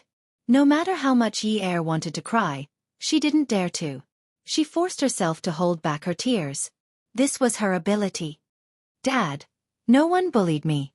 Zhang Zhao is very good to me. It's true. Don't lie to Dad.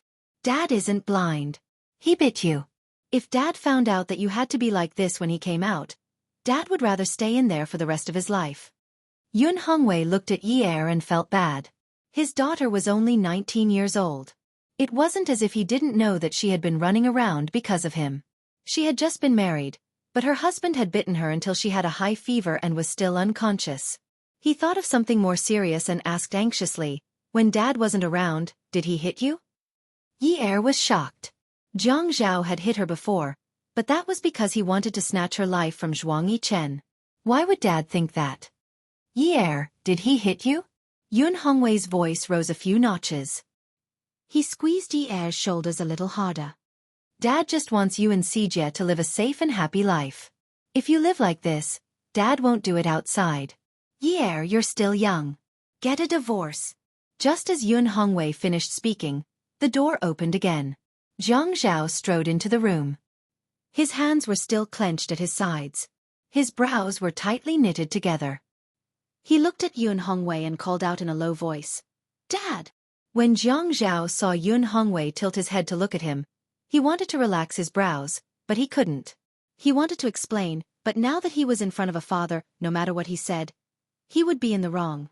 Because of all the mistakes he had made, in the end, he had hurt the daughter of a gray-haired man. Especially when he saw Yun Hongwei's red eyes that were about to explode in anger, Zhang Zhao could only call out again, "Dad!" Yun Hongwei didn't say anything. He didn't want to respond. He really didn't want to.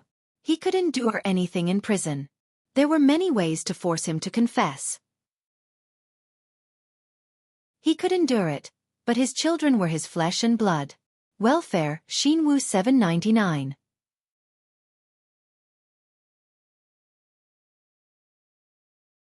Chapter 5:10. Xijie was still all right. Yi Er had always protected him and had never been short of anything. Every time he saw Xijie grow taller and more energetic while Yi Er lost weight, he felt that he had let down his daughter the most. Yi Er was tall and beautiful. She looked a lot like her mother. Even though she was dressed plainly, she still stood out. Although she was a little sly, she wasn't a bad person. If she didn't have a father like him, even if she had a younger brother like Xijie, she would still be able to marry into a good family. Even if she didn't marry into a rich family, she would still be able to live a life that was below average. In his expectations, Yi Er would definitely be able to find a man who would dote on her. Because Yi Er had been well-liked since she was young. Although it was said that as parents, no matter how ugly or useless their children were, Yun Hongwei felt that his analysis of Yi Er and Xijie had always been very objective. Yun Hongwei stood up, looked up, and blinked. When he looked at Zhang Zhao again, his gaze was calm. Yi Er looked at Zhang Zhao and gulped. She felt that her father had misunderstood Zhang Zhao. She was at fault for the way things had developed yesterday, so she wanted to smooth things over. "Dad, actually." Yun Hongwei looked at Zhang Zhao and said to Yi Er, "The sick person should rest well. I'll go out with Zhang Zhao for a while." Yi Er hurriedly explained, "Dad, it's my fault. Zhang Zhao didn't do it on purpose." Yun Hongwei simply couldn't listen to Yi Er's explanation. In his heart, he had already determined that Yi Er was compromising in front of Zhang Zhao for his sake. His ears seemed to be blocked by sound as he walked past Zhang Zhao and walked out. Zhang Zhao could only follow him out. At this moment, he glanced at Yi Er. Then he leaned back and said to Yi Er, "You want a divorce? Dream on." Yi Er watched as Zhang Zhao walked out of the ward. She suddenly burst into laughter and muttered softly, "Who wants a divorce? Seriously." At the end of the corridor, there was a smoking area. It was a slightly larger balcony with a transparent glass door, so the smoke couldn't drift into the corridor. Although the space was not big, Yun Hongwei was the only one standing there. He was facing the night sky outside the balcony, and his back was very lonely, making this place seem especially empty. When Zhang Zhao walked over, Yun Sherdan happened to turn around. When he saw Zhang Zhao, Yun Hongwei felt his blood vessels congeal and his head spin. Zhang Zhao stood on the balcony. The lights in the private hospital were very bright, illuminating his handsome face. He called out softly, "Dad." Yun Hongwei was a little shorter than Zhang Zhao, but not by much. He was just a little thinner. When he heard Zhang Zhao call out to him, he said, "Zhang Zhao, I heard that it was Yi Er who forced you to marry her." After Yun Hongwei said this, he felt around in his trouser pockets as if he was looking for something. It was empty. Zhang Zhao took out a thin, bronze cigarette box that was 2.5 fingers wide. It could only hold 4 cigarettes. This kind of cigarette box could not be seen in the pocket, and it could also control the number of cigarettes a smoker smoked. He opened it, took out a cigarette, and handed it to Yun Hongwei. He also took out a lighter and lit it for him. When the lighter was covered, he slowly put it back into his pocket. Zhang Zhao originally wanted to avoid this question. It seemed that once this matter was brought up, it would be because he didn't want to marry Yi Er. At that time, he really didn't want to get married. No matter who it was, with the way they were dating, it was impossible for them to have the thought of getting married. It was only when they were riding a tiger that he realized that getting married was also possible. At that time, he had no other choice. Firstly, his father was about to come over and explain to the media. As long as he explained, Yi Er's reputation would be ruined forever. Secondly, it would affect his political image. Needless to say, even the Jiang and Qin families knew about this. How could he not know? Thirdly, and most importantly, he felt that only he could protect her. If this matter was made public, Miss Yun would offend even the deputy mayor. She would not be able to survive in Haicheng for the rest of her life. No matter where she went, she would be looked down upon. How could he let his woman be looked down upon? Dad, the marriage was indeed rushed. But when we were doing it, we didn't want Yi Er to suffer. Yun Hongwei took a puff of his cigarette and exhaled the smoke outside the balcony. He held the cigarette between his fingers and let it hang by his side. Although he had been through a lot, he still looked kind. He did not have the unscrupulous look of a businessman. He sighed and said, "I know. What I mean is that Yi Er forced you to do this, right? I also know that you are not willing to do this. I know Yi Er. She is the eldest in the family. She is already 10 years old. That's why we have Si Jia." Yun Hongwei did not smoke. He sighed softly and said slowly, "Si Jia was born too late. She is the only one in the family. She has been a bully since she was young. She has a bad temper. That is because the whole family has spoiled her. After all, our family is not like other rich families who have many children. It is fate that we have children." Zhang Zhao saw that Yun Hongwei's brows were somewhat solemn, and he really didn't dare to interrupt and explain anything. This was the respect that should be given to people. He was anxious. Although Yun Hongwei had been in prison for a long time and suffered a lot of torture, he was, after all, a self-made man. The tenacity in his bones couldn't be seen from his appearance. He could almost imagine what Yun Hongwei would say, but he couldn't interrupt. Yun Hongwei reached out and pressed his temples. The white ash on the cigarette was a little long. It bent down slightly and broke off. It drifted to the ground and scattered into powder. Actually, she's overbearing, cunning, and always causes trouble. I've thought of ways to prevent all these. I just wanted to make her look more like a rich young lady. Those rich young ladies are all very dignified, but she doesn't look like one all day long. I was also very anxious, so I asked a teacher to teach her how to play the zither and learn calligraphy. I wanted to cultivate her temperament and train her patience. Yun Hongwei suddenly smiled, shook his head and continued helplessly, but there was no way at all. She still likes to dance the national ballroom dance, what tap dance, what Latin dance, whatever she can jump as high as she can. Sigh, a kind father leads to a failure of a son. I was soft-hearted at that time and didn't properly suppress her, which caused her to become like this. She dares to force and provoke anyone. Yun Hongwei was very upset as he spoke. His daughter was like that in the past, but now that she was married, she seemed to have changed. She always looked at the treasure in his hands trying to please another man and was even bullied. Other than feeling upset, he only felt hatred. He hated himself for being useless. He caused such a big trouble and implicated his children. Zhang Zhao breathed out. "Dad, Yi Er is very good. It was my fault yesterday. Actually." Zhang Zhao was really unwilling to talk about the nude drawing, including the fact that this person was Yi Er's father. "We were just fooling around yesterday. I didn't know what was important." Yun Hongwei raised his hand and waved it. He was very angry in his heart, but he spoke very calmly. "Zhang Zhao, you don't have to protect her. As her father, I know best what kind of background she has. She only knows how to harm others. In the past, Min Zikai was bullied by her all the time." He paused for a moment and said, "You are the mayor, and your family background is in Hai City and Jiang District. How many people can compare to you? The Yun family has declined, and I am involved in a lot of things.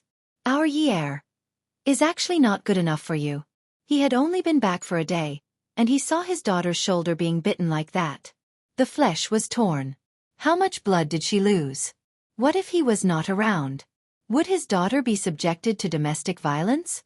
When he thought of this, his scalp went numb.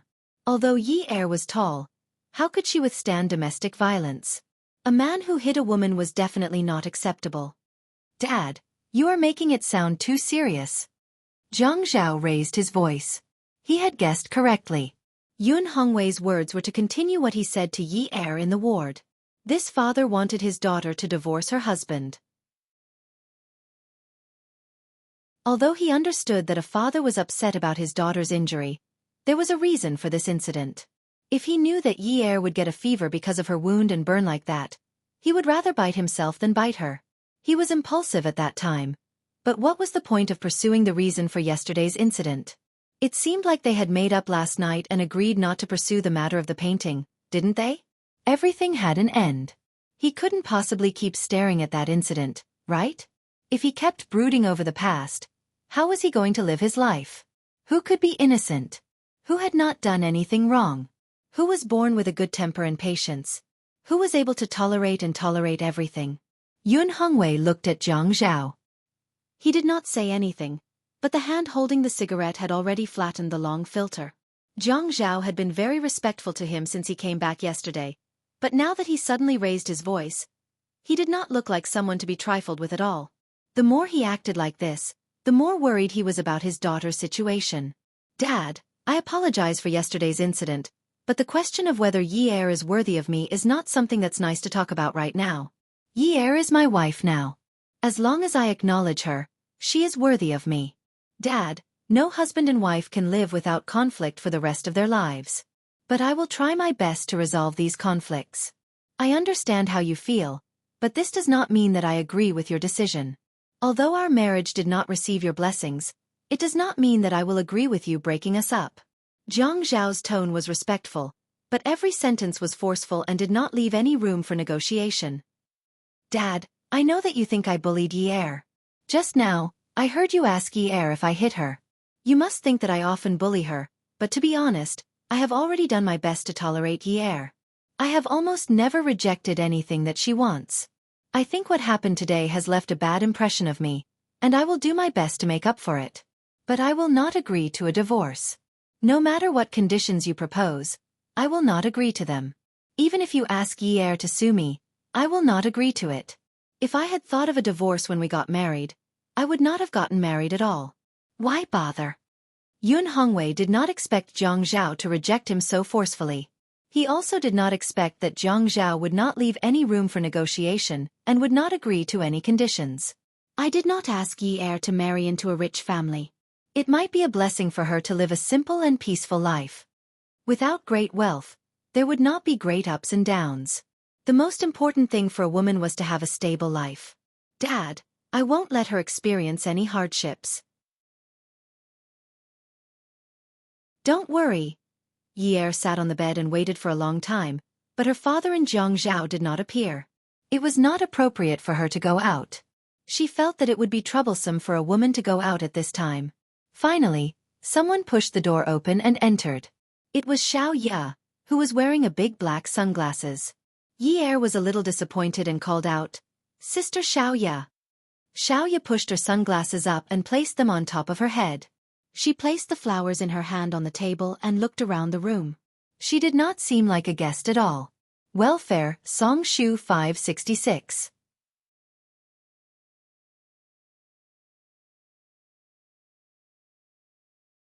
Chapter 5:11. She was wearing a big bag, a long-sleeved dress, and smoke-color high heels. Her figure was extremely hot. She walked casually in the room in her high heels. She was obviously a great beauty, but the words she said were very immoral. Hey, you're a good person. I see that you're sitting on the bed very energetically. Are you waiting for a man to come and pretend to be a corpse? When did you become so despicable? Yi heir felt that she should call Zhuang Yichen over and let that fierce man teach this despicable woman a lesson. Hey, Sister Xiao Ya, please mind your manners. Can't you care about your image as a famous designer? How can you come to visit a patient like this? Visit? When did I tell you that I'm here to visit you? I'm here to laugh at you. Besides, manners are for outsiders to see. You and I are on the same side. Ha! Get lost. I'm not going to get lost. Qiu Xiaoya sat beside Yi Er. She picked up Yi Er's hand, looked at it, and patted it a few times. Only when Yi Er felt the pain did she let go. I'll help you circulate your blood circulation so that you don't have to pretend to be sick. Yi Er was furious. This Qiu Xiaoya was clearly not here to visit her. How did Qiu Xiaoya know that she was hospitalized? She didn't contact anyone after she woke up. Who's pretending to be sick? I have a high fever and I'm in shock. Do I have a friend like you? If you have a friend like me, you'll benefit for life. Seriously. What are you doing here? Xiaoya swayed her size 35 high heels. I'm paying you, so you're here to help me. Yi Er rolled her eyes and glared at Xiaoya. Qiu Xiaoya, can you not be so snobbish? I'm an injured person. You should at least show some concern before talking to me about serious matters. Xiaoya pursed her lips and patted Yi Er's shoulder. You're the one who asked me to talk about serious matters. I can see that you're only suffering from some superficial injuries. It's not like you're mentally hurt. You don't have to worry about it. When your heart breaks one day, come and look for me. I'll definitely take good care of you. Yi Er's shoulder was already hurting a little. She immediately slapped Xiaoya's hand away. Get lost, you jinx. This woman's mouth was vicious. No, I'm here to talk to you about something. I don't want to talk today. When Xiaoya saw Yi Er's refusal, she immediately stopped looking down on her and started to confide in her. Yi Er, let me tell you. Sister Xiaoya has been through this before. You can't rely on a man forever. Tell me, in this society, which man is clean?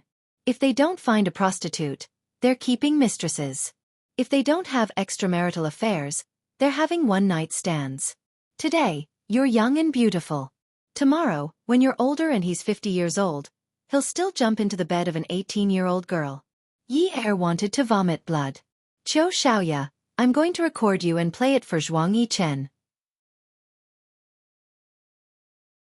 Let's see if you still dare to say such things. Sister Xiaoya, there are good men in this world. Who's a good man? Your husband? Ah! When Yi Er thought of that guy living in the north of the city, she could only say weakly, of course my husband is a good man. Xiaoya didn't want to argue with Yi Er anymore. Oh, that's fine too. I can't say anything bad about him, but you should always be wary of the future. Let me put it this way. Let's be like buying stocks. Don't put all your money into a man's stock. Let's buy a few more stocks. For example, buy one for your career. That way, even if the man's stock falls below the issue price, the stock for your career will still rise. When that time comes, you'll find the stock that has fallen below the issue price an eyesore. It won't be a pity to throw it away. Yi Er obviously wasn't as experienced as Xiaoya, especially since this woman was speaking from the perspective of a friend. Oh, what career? Xiaoya said, I've been thinking of doing a high-end customization for women's clothing. It's different from what we have now. Now, both men and women are accepted from the same place. I want to make women's clothing independent. Yi Er asked, what has this got to do with me? You can be my model. Model? Yi Er shook her head. Forget it. I'm considered tall among normal girls. I won't stand out among the models. Who cares about those tall models? None of them can compare to you. You're beautiful and have a good figure. If I start this brand, you can always appear in the magazines with me. I'll give you a high salary. What do you think? Yi Er finally reacted. Qiu Xiaoya, Qiu Xiaoya. This fox's brain works faster than hers. Yun Yi was just a miss from a wealthy family in the past. How many people did she know? She didn't have much social status. But now it was different. She was the mayor's wife. If her husband worked harder, she might even be promoted to the governor's wife. That would be very different. Yi Er shook her head slowly. Sister Xiaoya, how much are you paying me? At least 50,000 to 60,000 renminbi a month. A salesman? Yi Er smiled wickedly. What? How can you treat me like a salesperson? I feel that it's about the same. Xiaoya snorted. The difference is too big. Furthermore, think about it. 50,000 to 60,000 renminbi a month. It's easy to earn this money. What kind of job can you find outside to earn this much? Even if your mayor gives you a job, how much money can you get? Women still need to earn more money. Men can't be relied on. Yi saw that Zhang Zhao had entered the room silently. She didn't know how long he had been standing at the entrance, so she didn't dare to continue.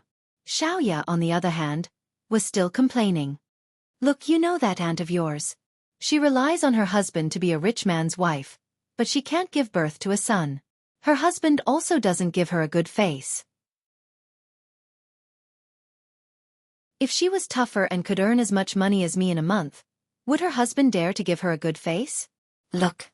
If you look, you will be sent flying with a slap and get lost. That's why you should hurry up and work. Don't be so silly and only rely on your man. You need to think about your future. Yi coughed to signal Xiaoya to stop talking. Xiaoya did not respond. She looked up at the ceiling and propped herself up on the bed. She poked Yi's forehead with her other hand. Let me tell you. It's not safe for you to rely on your man all the time. You need to think of a way to get a good job. If your man dumps you one day, you will be able to take care of yourself. If not, you will lose your youth. Yi had never thought of depending on Zhang Zhao for the rest of her life.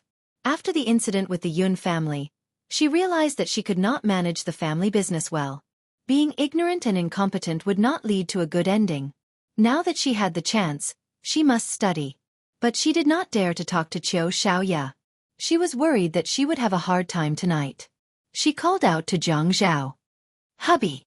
Zhang Zhao's face was dark, but he suddenly smiled and clapped his hands. He looked at Xiaoya and praised. Miss Qiu is really capable. Yi did not dare to look at Zhang Zhao. Xiaoya stood up from the bed and rubbed her hands. Oh, Mayor. The corners of Zhang Zhao's lips curled into a smile, but the fire in his heart was already 8 feet high. So you came to see my wife just to brainwash her? I thought you are really concerned about her health. But you came here to teach her to be wary of her husband? Xiaoya laughed. Although she had not heard about this from Zhuang Yichen, she knew Zhuang Yichen and Zhang Zhao were close. She did not know if she had messed up this time. I'm just saying. You should really tell Zhuang Yichen what you think. It's all right. We have already broken up. Xiaoya admitted. Zhang Zhao chuckled. Is that so? I wonder if you can spend all the money you earn in a month? I am going to ask Zhuang Yichen if you should reduce your allowance. I don't want Yi to be jealous of you. We all know each other, and if the gap between the rich and the poor is so big, it will affect our relationship. Xiaoya was scolding Zhang Zhao in her heart. If she really went to look for Zhuang Yichen, no matter how much money she earned, Zhuang Yichen will clean it all up. Haha. Mayor Zhang, you really know how to joke. I do like to joke. But no matter how many shares a woman owns, she still needs to buy a man's check. After all, it's very rare to have a successful career. Xiaoya said. Zhang Zhao, you are such a wet blanket. Yi and I were chatting happily. But from what I saw, my wife can't accept your ideas. Zhang Zhao looked at Yi and raised his eyebrows. Yi immediately nodded. Yes. I can't accept it. I can't accept it. Xiaoya scolded Yi in her heart for being so useless and disloyal. After sending Xiaoya off, Zhang Zhao felt things were not going well today. His father-in-law wanted them to get a divorce, and he finally agreed to it. Another Xiaoya came to instill such negative thoughts in her mind. Yi looked at Zhang Zhao's mischievous smile as he pulled out a stool and sat down. Her instincts made her hair stand on end again. It was as if a voice was saying, "Little girl, don't be afraid. Actually, I just want to talk to you about life." Yi was expecting Zhang Zhao to say something, but he didn't say a word. She felt that the atmosphere was a little stiff, so she wanted to break it. Hubby, school hasn't started yet, so it's not so fast. I want to find a job tomorrow. Wait. What are you going to do? Zhang Zhao asked. Yi thought for a while and shrugged. Let's go and take a look first. What do you know? Zhang Zhao asked indifferently. I know how to dance. I've won awards before. Oh, you're asking me, Jiang Zhao's wife, to go out and dance? No, no. I'm going to see if there are any coaching jobs. That's not suitable. With your status, you can't do any job. Yi Er disagreed. It's nothing. The head of state's wife is a singer. He's from the arts troupe. The arts troupe is a military unit. How can it be the same? He's an artist. If you go and become a coach, you'll just be a ragtag army. Then, I'll give you a month to choose the profession you want to study. You can't try Qiu Xiaoya's high-end custom-made clothes. Her pricing hasn't been released yet. If she's very high-end, you can't wear her clothes. If people catch you trying to create hype, you'll get into trouble. Jiang Zhao said as he picked up an apple and started peeling it. He continued, Zhuang Yichen said that Qiu Xiaoya is careless, but I don't think Qiu Xiaoya is careless. She's always been very calculative. The brand YA is the crab that Zhuang Yichen eats first. Zhuang Yichen is a rich and handsome man. As long as he shows his face in a magazine, he'll be more popular than a celebrity. He just has to casually mention where he got his clothes made and it'll be worth a lot of advertising fees. Besides, how many people give face to Zhuang Yichen? During that time, he gave clothes to his friends and everyone wore them. That's how YA became popular in the upper-class circle. The media even praised it and said that this was a good atmosphere. Haiqing isn't like the nouveau riche in other cities who pursue expensive luxury goods. Welfare, Xinwu 799.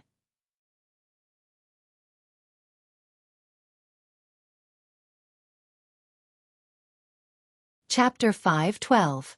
Yi Er felt that Zhuang Yichen was not the kind of person who would help others. Didn't you say that they aren't together anymore? Haha, do you believe that? I don't believe it. Zhuang Yichen doesn't seem like the kind of person who would make a losing deal. After peeling the apple, she cut out a tooth and inserted the fruit knife into the tooth. She picked it out and brought it to Yi Er's mouth. You're on good terms with Qiu Xiaoya now. It's good that they haven't really broken up. Yi Er recalled what Jiang Zhao had said before. Her father's matter required her to keep Zhuang Yichen in check, but she didn't think that Qiu Xiaoya could have any influence on Zhuang Yichen. That man was so shrewd that she couldn't see through him. Where's Dad? Yi Er asked as she ate the apple. Dad said that he went to settle the discharge procedures. He also took your medicine. What Jiang Zhao didn't say was that Yun Hongwei wanted to stand on the balcony to enjoy the breeze. He was probably feeling a little sad. Saying that he went to settle the discharge procedures was just an excuse. He wanted to calm himself down before coming in. Sister-in-law. Jiang Zhao saw that Yi Er was about to finish the first tooth of the apple, so he prepared to cut another tooth for her. As soon as the knife went in, he heard a voice that was so soft that it made his hair stand on end. Yi Er wanted to laugh, but she couldn't. She laughed dryly. Miss Tseng. Sang Tingting walked to Yi Er's bedside with flowers in one hand and a thermos in the other. She still looked like a well-bred young lady, but the next second, she pushed Jiang Zhao aside and sat down. She opened the thermos and filled it with porridge. This morning, I heard from Dad's secretary that Jiang Zhao's wife was sick and that she was running around at work. So I called Jiang Zhao. He said that you had a high fever, so I came to take a look. Yi Er did not know what Sang Tingting was up to. He broke out in a cold sweat. Actually, it's nothing much. I'm fine now. I'm ready to be discharged. Eat something. I heard that it's easy to get weak when you have a high fever, and you don't have much appetite. I made some red-skinned peanut porridge. It's nutritious and light. When Sang Tingting finished speaking, she had already packed the porridge. Just as she was about to let Yi Er eat, Jiang Zhao interrupted. Your sister-in-law just ate half a bowl. Still full. Sang Tingting looked unhappy. She picked up the bowl and took a sip. She glared at Jiang Zhao. Really, you narrow-minded stinky man. Are you afraid that I'll drug your wife? Yi Er and Jiang Zhao felt awkward at the same time. Yi Er was being propped up on the table. Even if he wasn't hungry, he could only pick up his bowl and eat. Thank you, Miss Tseng. Call me Ting Ting. Yes, Ting Ting. Sister-in-law, I'm here to tell you that I want to steal your husband from you. Before Sang Tingting could finish her sentence, Yi Er choked on the porridge and coughed. Eating someone from you is the right thing to say? She wanted to bribe her with a bowl of red-skinned peanut porridge? Jiang Zhao was only worth the price of a bowl of porridge? Shouldn't he at least exchange it with a bowl of egg-fried rice? Zhang Tingting pulled out a tissue from her bag and handed it to Yi Er. She continued, I don't think this counts as backstabbing. In today's society, competition is fair.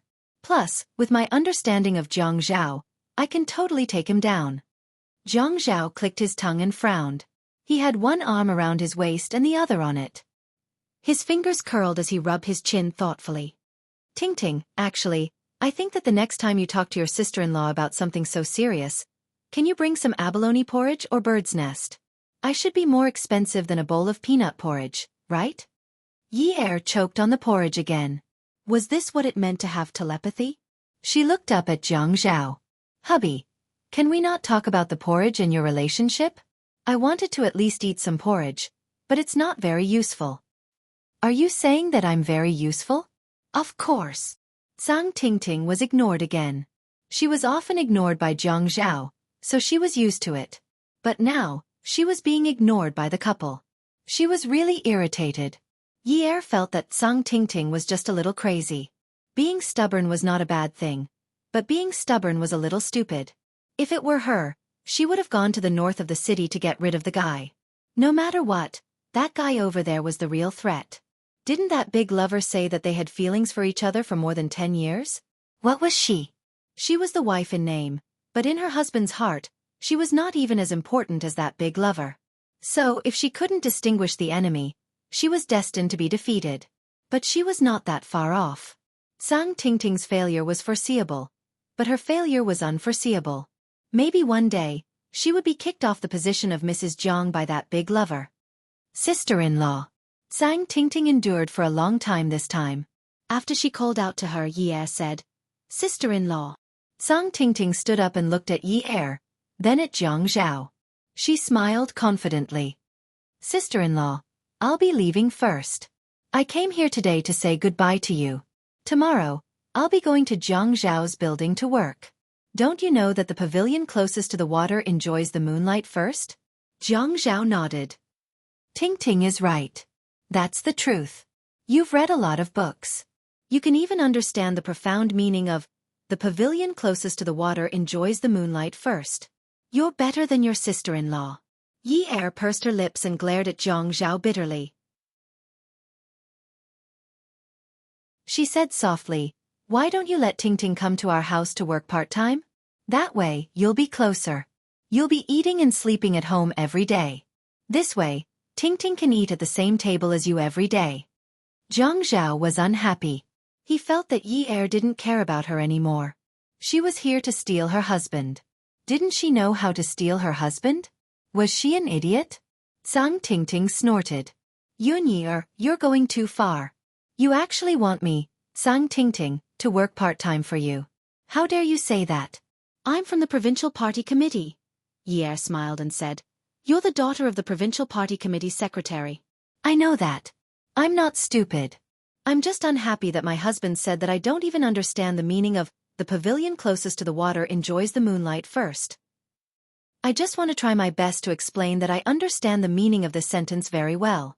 That's why I asked you to come to our house. But I have to make things clear first. Our house is about 300 square meters. We have 5 rooms and 3 living rooms. Jiang Zhao and I change our clothes every day. Some of our clothes have to be sent to the dry cleaners. Some of our clothes have to be hand-washed. The bed sheets and blankets have to be changed once a week. The floor has to be cleaned every day. Enough. Zhang Tingting stomped her feet angrily. Did this Yun Yi really want her to work part-time for her? Bah! Jiang Zhao stood to the side and didn't say a word. He listened with great interest. He always enjoyed this kind of process. Lu Cheng always shook his head when he saw Zhang Tingting. He was always afraid of offending her. He ignored her most of the time. He didn't expect that Yi Er wouldn't be afraid of this tough piece of meat and insisted on taking a bite. Interesting. Yun Hongwei took the medicine and list into the room and began to bury his head in tidying up Yi Er.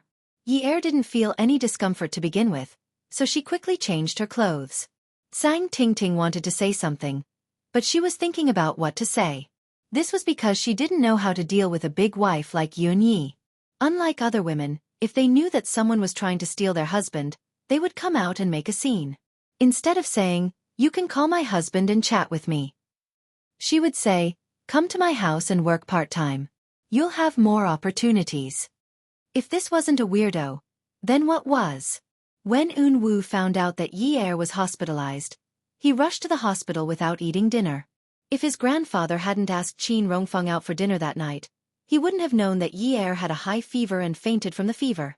Qin Rongfeng originally wanted to go over to check on Yi-er at night, but Shi Zhentian invited him to dinner. Jiang Zhao also said that it wasn't a big deal, so he let it go. Eun-woo found out from Qin Rongfeng which hospital Yi-er was hospitalized at, so he excused himself and left. When he rushed to the hospital, Jiang Zhao happened to be walking out of the elevator with his arm around Yi-er. He didn't look well and was so pale that he didn't have any luster. When Jiang Zhao saw Eun-woo, his lips were pursed into a stiff smile, but no one could tell. Eun-woo didn't even greet Jiang Zhao and asked Yi-er anxiously, "What happened?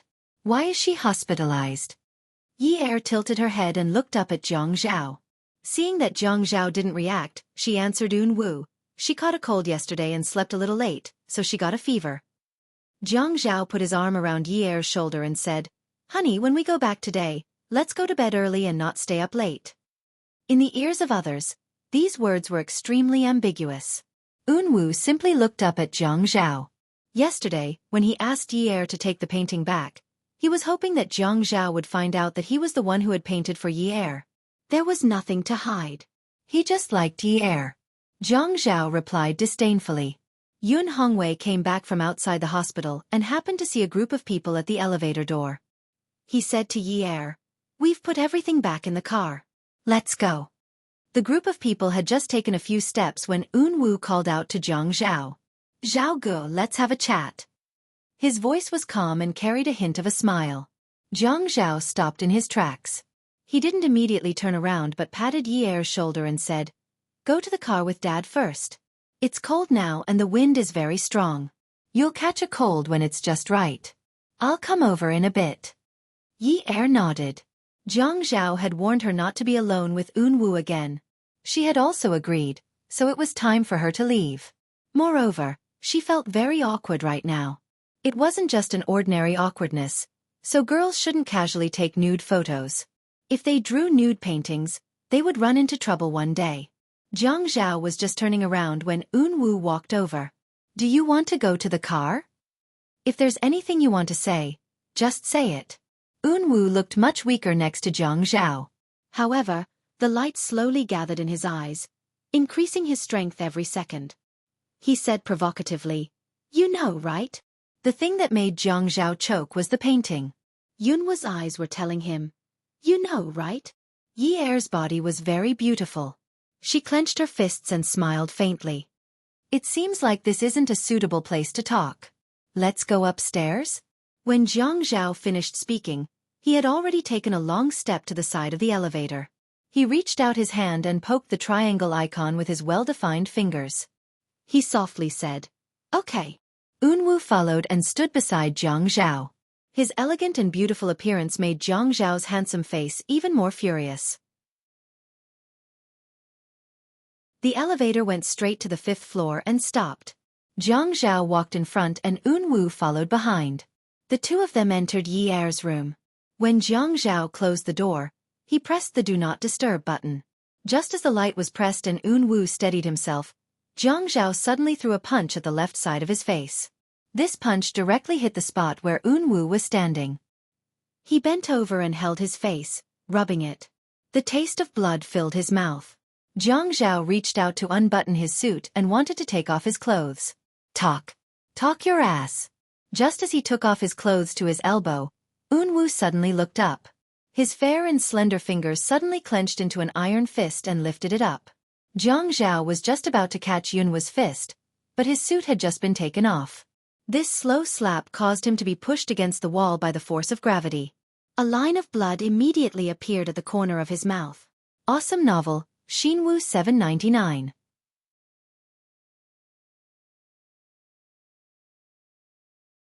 Chapter 513. Yunwoo's punch was extremely fast. His eyes, which were originally as cold as moonlight, were now stained with bright red blood.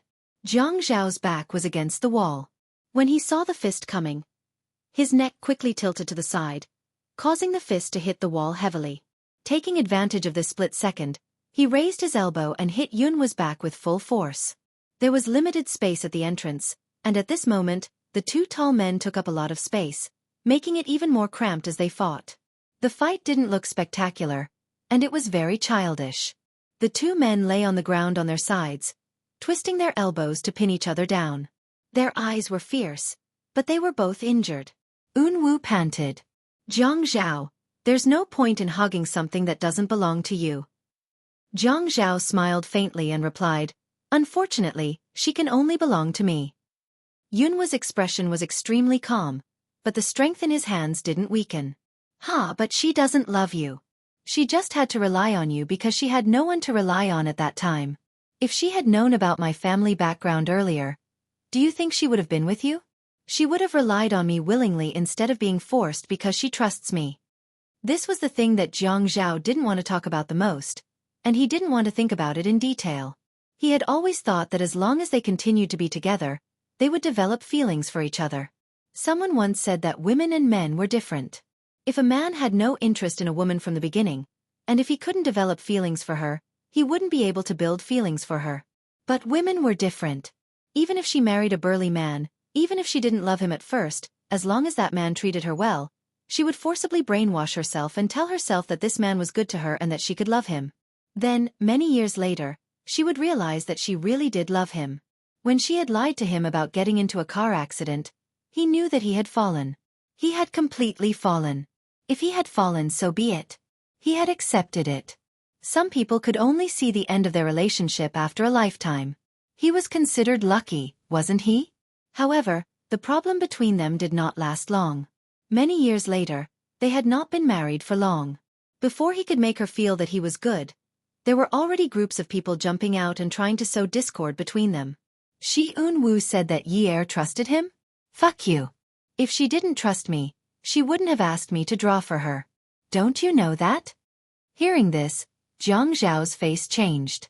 He hated this. Thinking of this, his blood surged.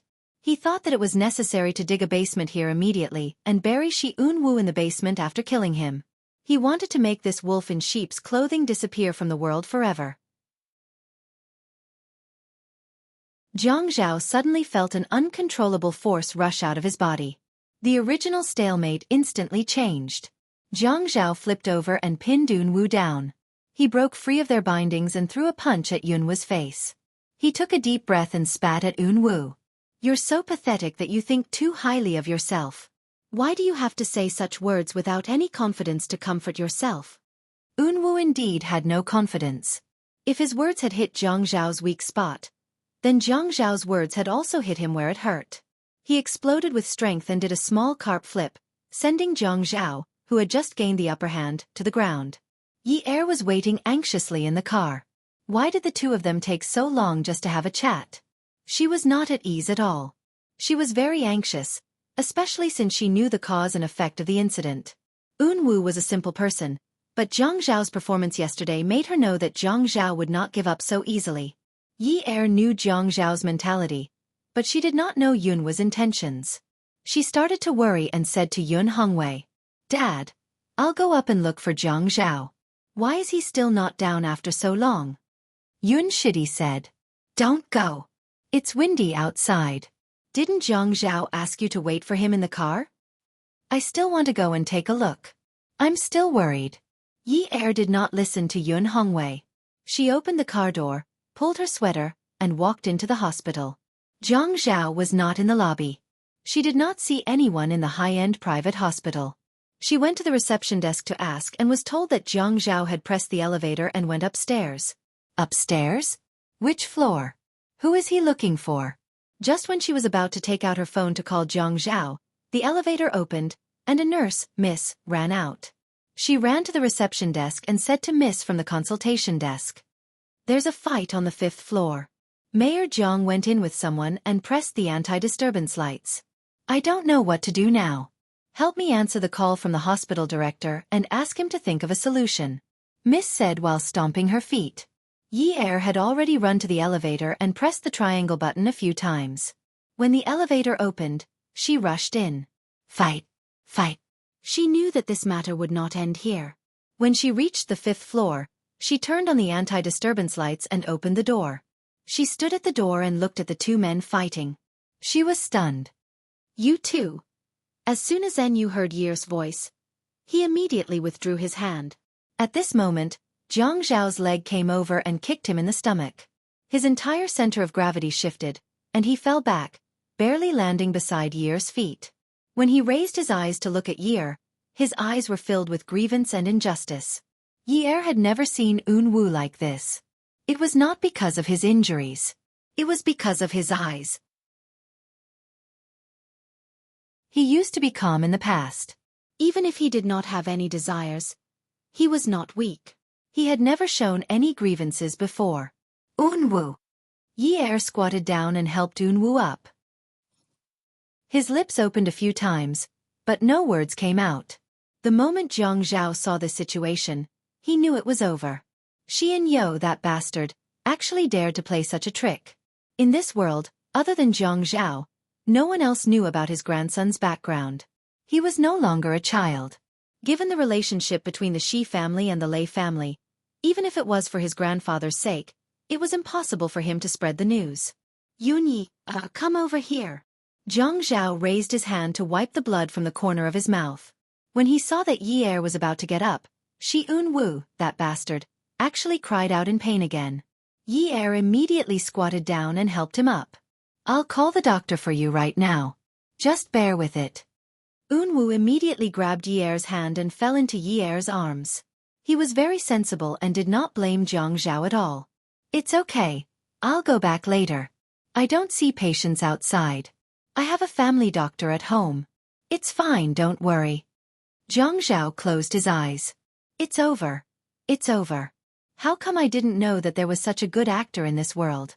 That look of wanting to eat someone alive just now disappeared in an instant. No wonder this best actor could take the hits even though he could have dodged them. Was it to make it seem like his injuries were more serious? As expected, his skills were profound and his endurance was extraordinary. He couldn't do it. Especially when he saw his wife hugging another man and comforting him, he couldn't do it. Yunyi. I'll say it one more time. Come here. Know your place. Yi raised his head and looked at Jiang Zhao. Then he looked at Yunwu's face, which was already beyond recognition. Why did Jiang Zhao hit him so hard? Wasn't this a little too harsh? Wait a minute. I'll call a nurse for Wu. Wu thought that perhaps Yi also had feelings for him, but at this time, he had to know his limits. If he overdid it, it would be meaningless. Go to Zhao Gu. There was a misunderstanding between us. You don't have to blame him. Besides, when I couldn't take it anymore, I hit Zhao Gu too. We're even now. Go ahead. When Yi heard Wu say, when I couldn't take it anymore, I hit Zhao Gu too, she felt incredibly guilty. She was the one who wanted Wu to draw the painting. Yesterday, she wasn't satisfied with being bitten by Jiang Zhao. Today, she hit Wu again. In any case, she had implicated Wu. What did a boy like Wu do wrong? Why did he have to be beaten so badly? It was impossible to say that she didn't blame Jiang Zhao in her heart. However, when it came to Jiang Zhao, she didn't have the confidence she had when it came to Min Zikai. She didn't dare to be rash or act recklessly. She couldn't say anything, but what she could do was to ignore him. Yes, ignore Jiang Zhao. Okay. Don't be stubborn. Lie down for a while. I'll call the nurses. These nurses don't dare to come in. Just wait here. Yi didn't look at Jiang Zhao. She directly laid Wu flat, stood up, turned around, and walked to the door to pull it open. Wu lay on the floor. When he heard the sound of Yi turning around and walking away, he raised his head and looked at Jiang Zhao, who was standing inside. He raised his eyebrows and smiled. This could be considered a strategic victory, right? When Jiang Zhao saw this, he got angry. He closed his eyes and told himself to calm down first. This Yun's tolerance was too good. If he still vented everything out, he would really be done for today. Yunyi. Zhang Zhao called out to Yi Er. His voice sounded a little rushed, and it sounded like he had used a lot of strength. Yi Er heard him clearly and immediately turned around. What's wrong? I'll talk to you. Zhang Zhao continued to pant. His shoulders slumped, and he staggered a step. He reached out to support himself against the wall. Yi Er had already turned around to support his other arm. Zhang Zhao said, "Don't go out. Open the door, call the Shi family and have them come to pick me up. If you open the door now, I'll be in the news tomorrow. You want your husband to lose his job, don't you?" Zhang Zhao's words were intermittent, and he was already injured. At this moment, his brows were furrowed, and it seemed like his injury was serious. Yi Er saw that Zhang Zhao's injury wasn't as serious as Yun was, but his voice and speed were too scary. Yi Er reached out to touch his body. "Where are you hurt?" During Zhang Zhao's fight with NU, he had hit NU's face, so the inner wall of his mouth was damaged. At this time, there was already some blood in his mouth. As long as he sucked harder, the blood would come faster. He didn't speak for a long time, like he was in too much pain to speak. Unwu was still lying on the floor, and he groaned softly. Yi Er was worried about both sides. Unwu was still able to groan, but Zhang Zhao looked like he was in pain. Yi Er asked Zhang Zhao anxiously, "What happened?" Zhang Zhao waved his hand, telling Yi Er not to worry. He was fine. However, when he turned around and sat down on the bed, he spat out a mouthful of blood on the bed. Yi was scared out of her wits. Before Zhang Zhao could say anything, she ran out like a gust of wind. The sound of the door being unlocked was loud. Then Yi ran outside and shouted, "Doctor, doctor!" Zhang Zhao heard the commotion outside and smiled. He immediately stood up from the bed and walked to the entrance. He looked at Unwu lying on the floor and kicked him. He laughed. "Once you get up, Yun Yi will be back before you can fight back. Haha. Come and see." Hongcha 866.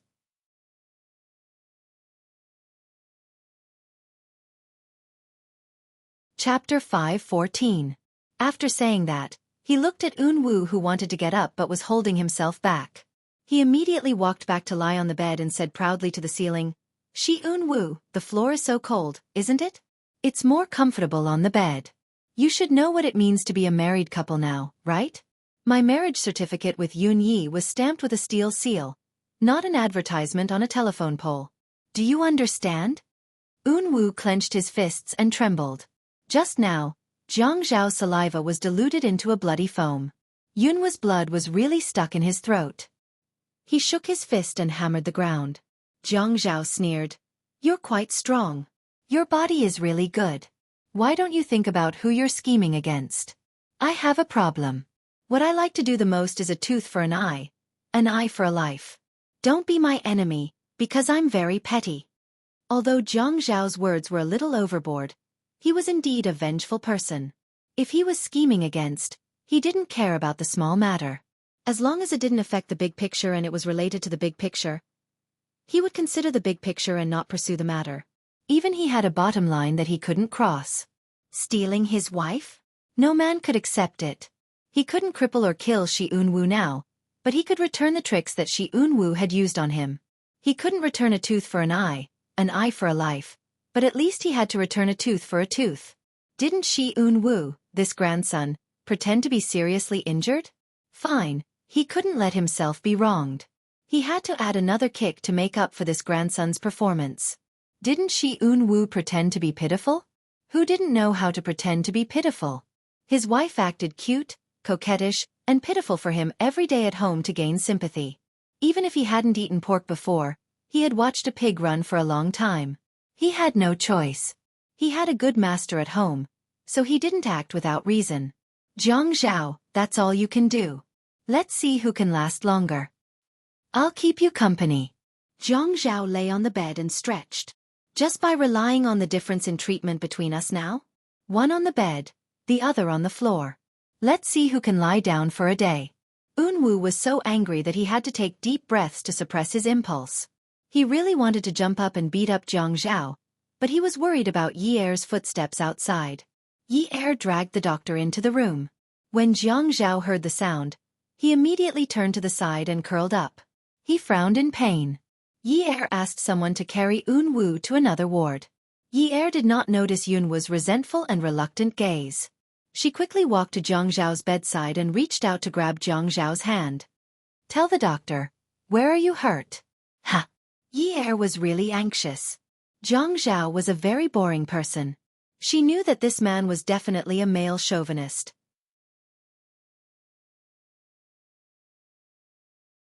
Didn't all men who grew up in a place like the Qin family think that they were dying of manliness? Of course, Qin Fian was a weirdo.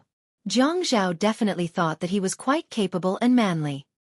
He was determined not to admit that he was seriously injured in front of a woman. The more Jiang Zhao did not say anything, the more Yi Er was at a loss.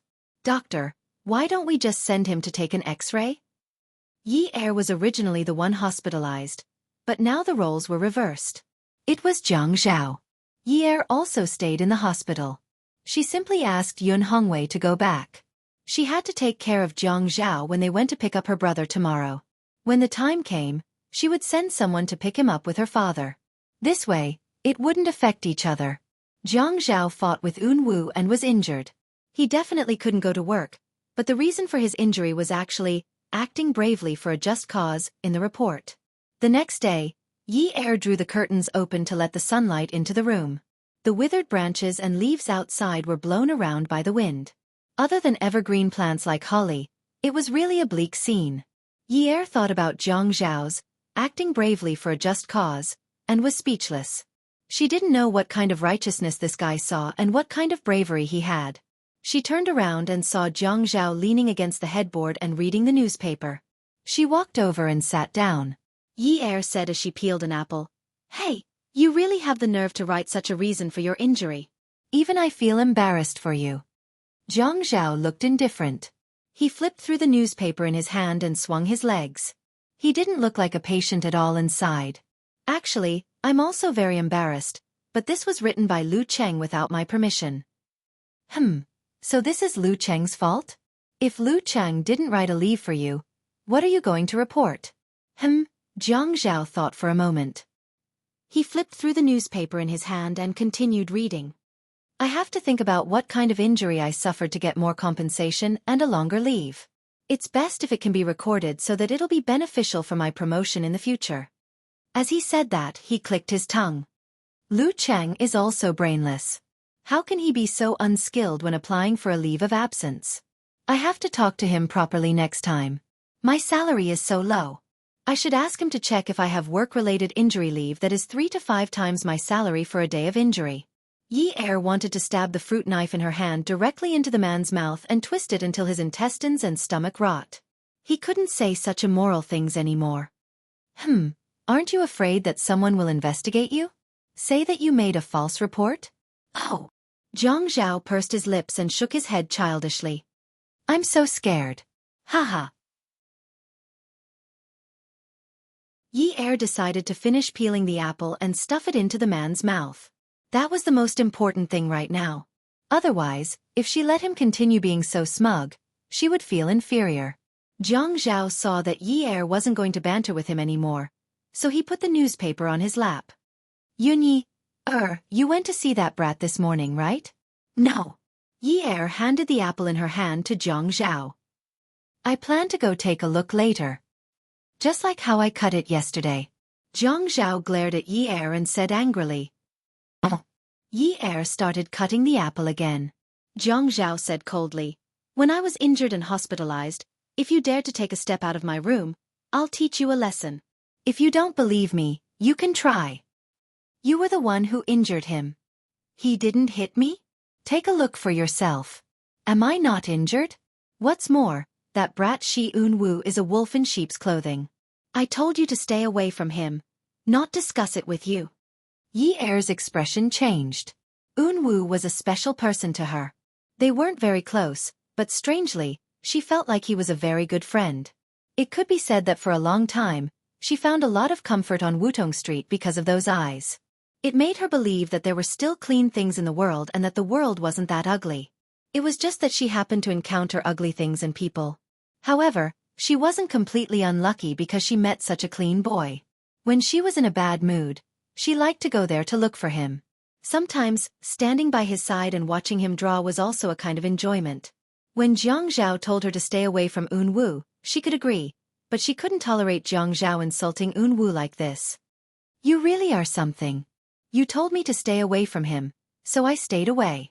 Why did you have to attack him personally? I was the one who brought up the matter of drawing. You've already bitten me and punished me. Now you're picking on other people's matters. What kind of man are you? Jiang Zhao was stunned. He knew that no one around would believe that Eun Woo was the biggest liar, but he still wanted to tell Yi Er that Eun Woo wasn't what he appeared to be and should stay away from him. This person was too dangerous. As her husband, there was nothing wrong with reminding her like this. What was she doing now? Why was she filled with righteous indignation? Protecting him? I'm not a man? Jiang Zhao's expression darkened even more. His voice gradually became muffled, as if something was stuck in his throat. It was uncomfortable. I'm not a man? He's a man? You care so much about his image? Isn't he a wolf in sheep's clothing? A personal attack? So what if I'm attacking him personally? You're my wife.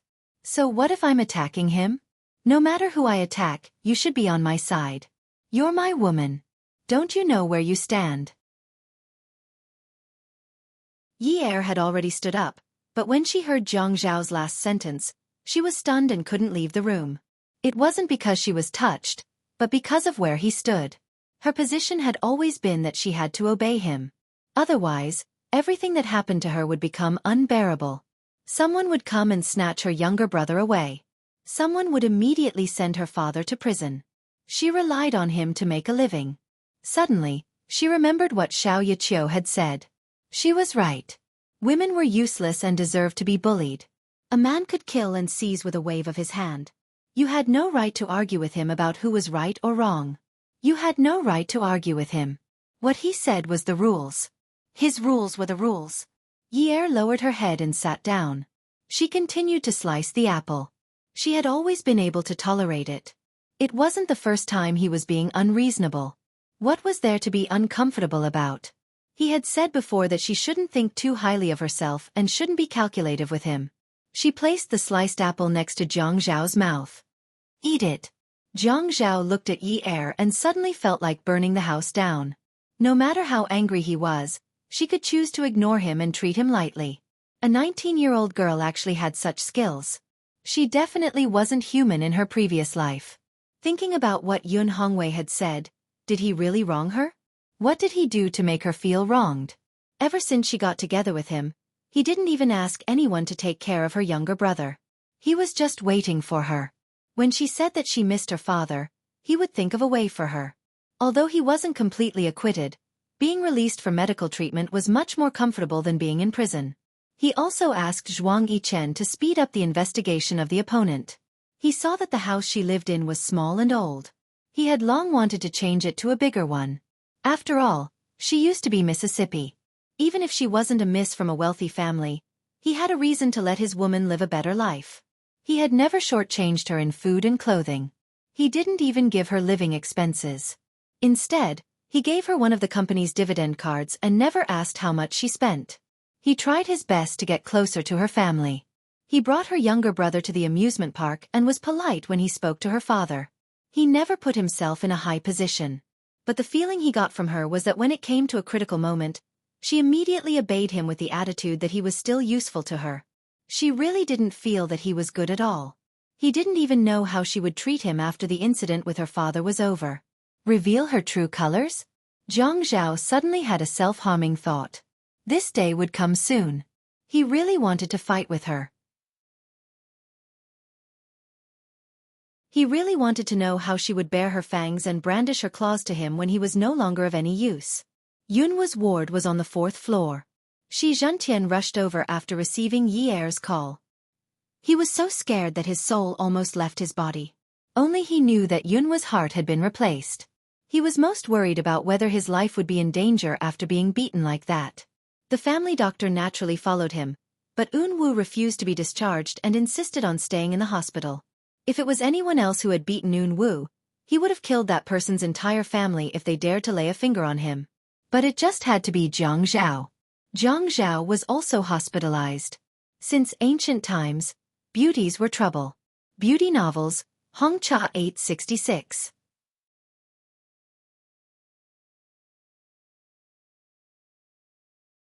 Chapter 5:15.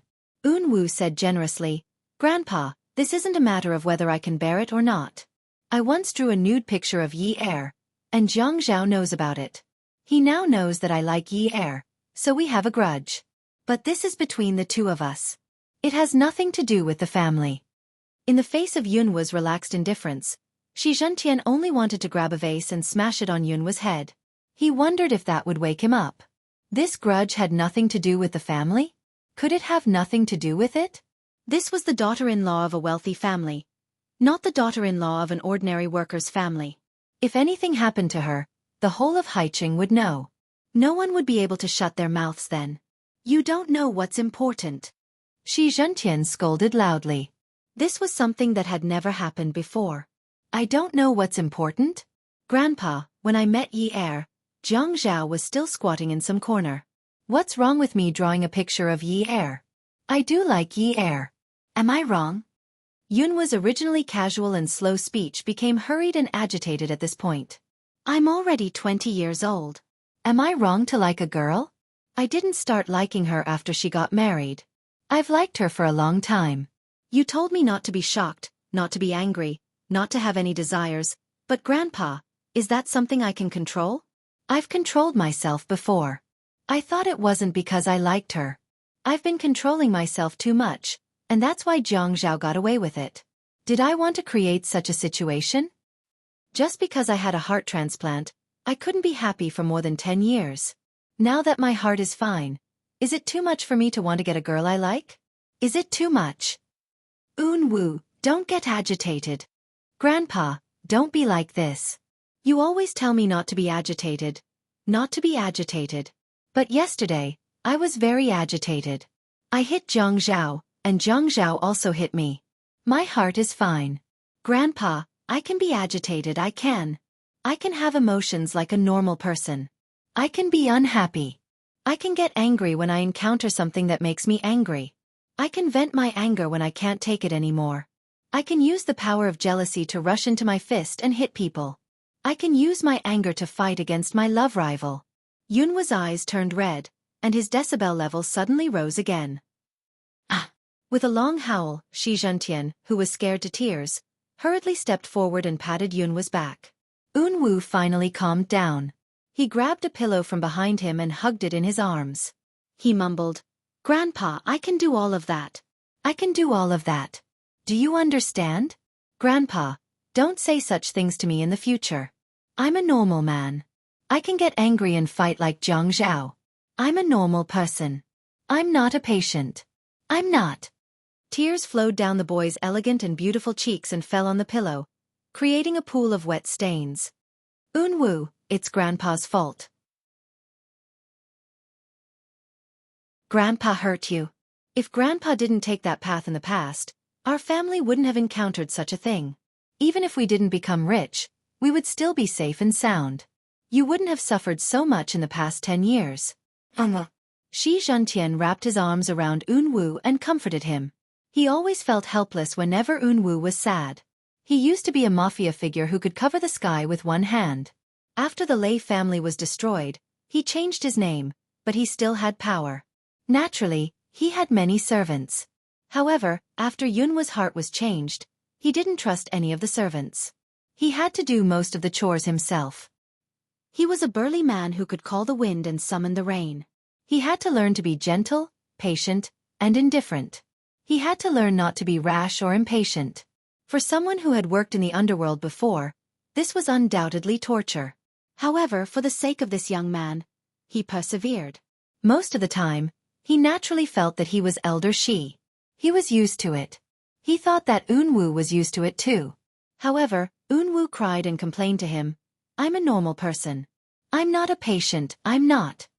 He looked at his grandson crying in grief and indignation. He wished that he could shorten his lifespan and die earlier so that his grandson could live happily. Wu was a normal person. He could do many things. He could be more outstanding than many people. However, he couldn't snatch Zhang Zhao's woman. The Lei family was destroyed. The Jiang and Qin families' help couldn't be ignored.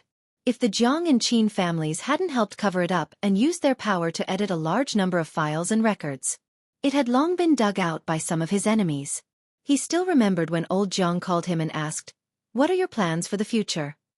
At that time, he looked at little Wu on the bed and said to old Jiang, "I only want to have a place in the right path. Let me and my grandson live a peaceful life." Old Jiang asked, "Do you think it's reliable to change your name?" He said, "Change your surname to Shi. That's all I ask for." One shouldn't bite the hand that fed them. Even if the Shi family had a place in the right path, he shouldn't have hurt his old friend who took the risk to help him change his records. Which family's grandson wasn't the apple of their eye? Grandpa will take you out to have some fun. You'll be fine after a round. Wu closed his eyes and sighed. He couldn't understand the concept of friendship because he had no friends since he was young. He only knew that Sister Hua was good to him, so he had to be good to Sister Hua. Ague was loyal to him, so he had to be good to Ague. Yi had been good to him for so long. Since his grandpa refused to help him, he had no choice but to help himself.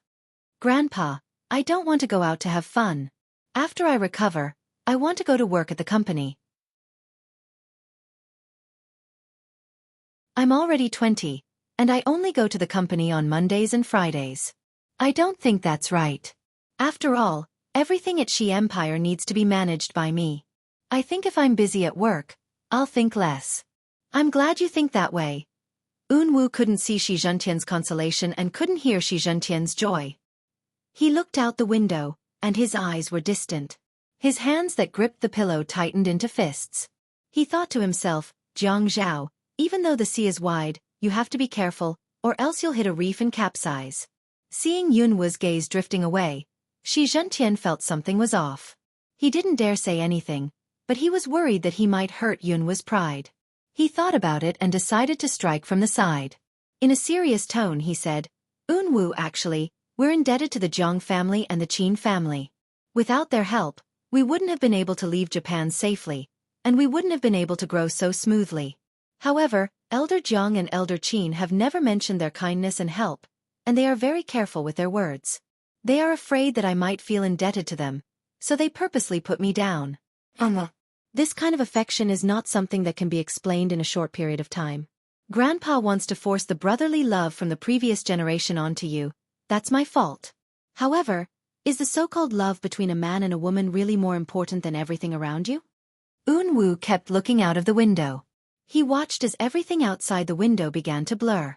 When he heard Shi Zhentian's last word, he called out softly, "Grandpa."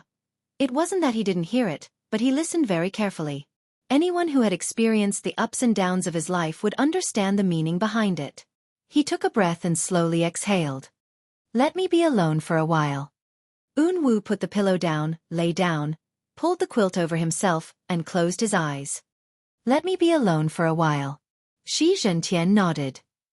"Okay, Grandpa will go out first." Prosecutor's Officer Ying Yan was wearing a navy blue inspector's uniform with a small badge pinned on her chest. Her hair was tied up at the back of her neck, and she held a file in one hand in front of her chest. The sound of her black ordinary 5-centimeter high heels walking on the smooth and clean floor was fast and powerful. She walked forward with her head held high and her chest puffed out. She looked straight ahead and said to Zhu Yu, a female colleague beside her, "Since someone reported Yun Hongwei's case, it should be investigated. Moreover, it should be investigated deeply." Zhu Yu also quickly followed Yang Yan.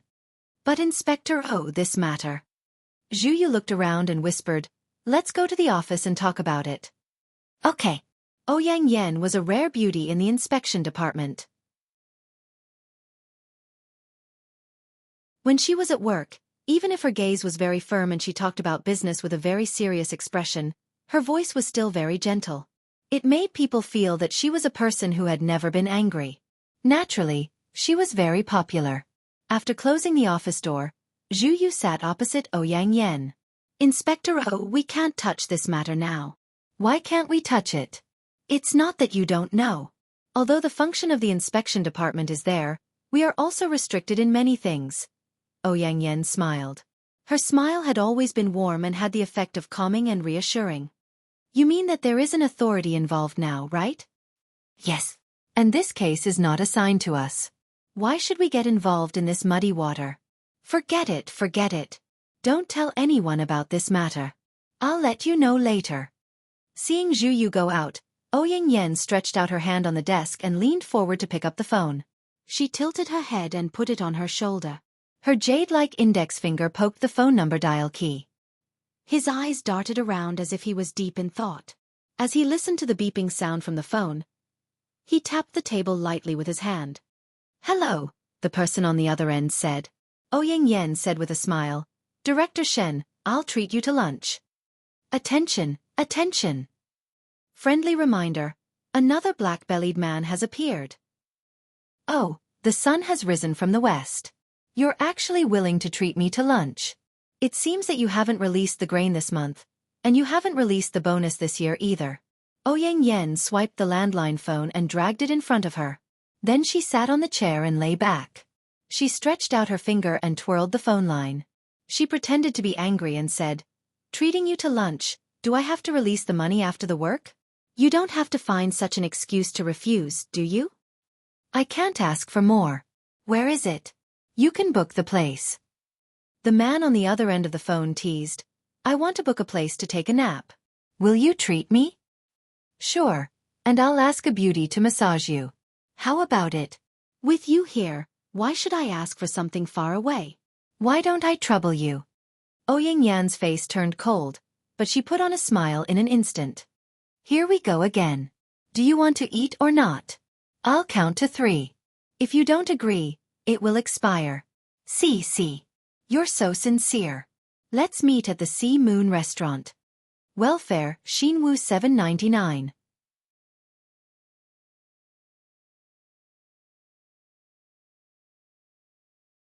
Chapter 5:16. Shen Kai was Ouyang Yan's senior. They both majored in marine biology. He was now the head of the procuratorate. He pursued Ouyang Yan in university, but at that time, Jiang Zhao and Ouyang Yan had a good relationship. No one could get in between them, whether they coveted Jiang Zhao's sister or Ouyang Yan's brother. So at that time, there was a saying in Ocean University. Childhood sweethearts are scourges, and the scourges are rooted in Ocean University. The boys thought that Jiang Zhao was a scourge, while the girls thought that Ouyang Yan was a scourge. They even started a war of words in the forum. What is Ouyang Yan? She pretends to be 13. Look at her. 13 is not enough. You men just like green tea bitches. Jiang Zhao is a scourge? Is he worthy of Ouyang Yan? Look at you women. Their brains are full of *T. Why would they fall for such a block of ice? These were considered light. The more serious ones were being attacked, splashed with leftovers, and splashed with ink and juice. These were considered high-level treatment. In the year since Ouyang Yan left High City, Shen Kai would send her emails from time to time to ask about her recent situation. He didn't know that one day, this woman suddenly came to the inspection department and became his subordinate. The news that followed was that Jiang Zhao got married. The bride was not Ouyang Yan. This was good news. Flirting with Ouyang Yan every now and then was a compulsory lesson for Shen Kai. If Ouyang Yan invited him to dinner, she must have something to ask him. He didn't believe that she would invite him to dinner because she missed him. Therefore, he deliberately dawdled and looked at his watch until Ouyang Yan called to rush him. Only then did he walk up the stairs leisurely. Pushing open the door of the private room, he saw Ouyang Yan taking off her uniform jacket and hanging it up. The uniform of the inspection department was ugly. It was very dark. The shirt inside was not stylish and the pants were also very old-fashioned. However, Ouyang Yan tucked the shirt into her pants and tightened the belt around her waist. The pants were probably trimmed and the size was just right. The curves were really good. It wasn't like some of her colleagues' pants, which didn't show her figure at all. Shen Kai was serious at work, but he couldn't help making fun of Ouyang Yan when he saw her in private. She didn't like him anyway, so it was only fair for him to make fun of her. Otherwise, it would be a loss. Look, there's no place to take a nap here. You're starting to take off your clothes now. Look at you, you're always so careless with your words. I'm really sorry for your handsome face. Shen Kai had already pulled out a chair and sat down beside Ouyang Yan. He picked up the white porcelain flat-bellied teapot on the table and poured himself a cup of tea. After taking a sip, he patted Ouyang Yan's leg and said, Wow, you're praising me like this. Don't tell me you like me. But it's a little too late for you to take a fancy to me now. There are so many beauties in their 20s flirting with me all day long. Ouyang Yen pushed Shen Kai's hand away in disgust and sat down opposite Shen Kai. Don't worry, the end of the world is fake. I won't really fall for you. AI. Why are you sighing? Isn't it exactly what you want? Shen Kai said, but haven't you heard of this before? Men are like this. They hope that every woman they like will love them to death. Even after they break up, they still want to love each other. This way, they will have a sense of accomplishment. Ah, you really know how to fantasize. When I meet a woman like you, how can I survive if I don't fantasize? Shen Kai took the menu and flipped through it.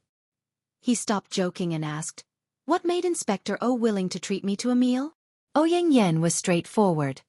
I want to take on Yun Hongwei's case. Reason. Shen Kai looked serious again, but he was still looking at the menu.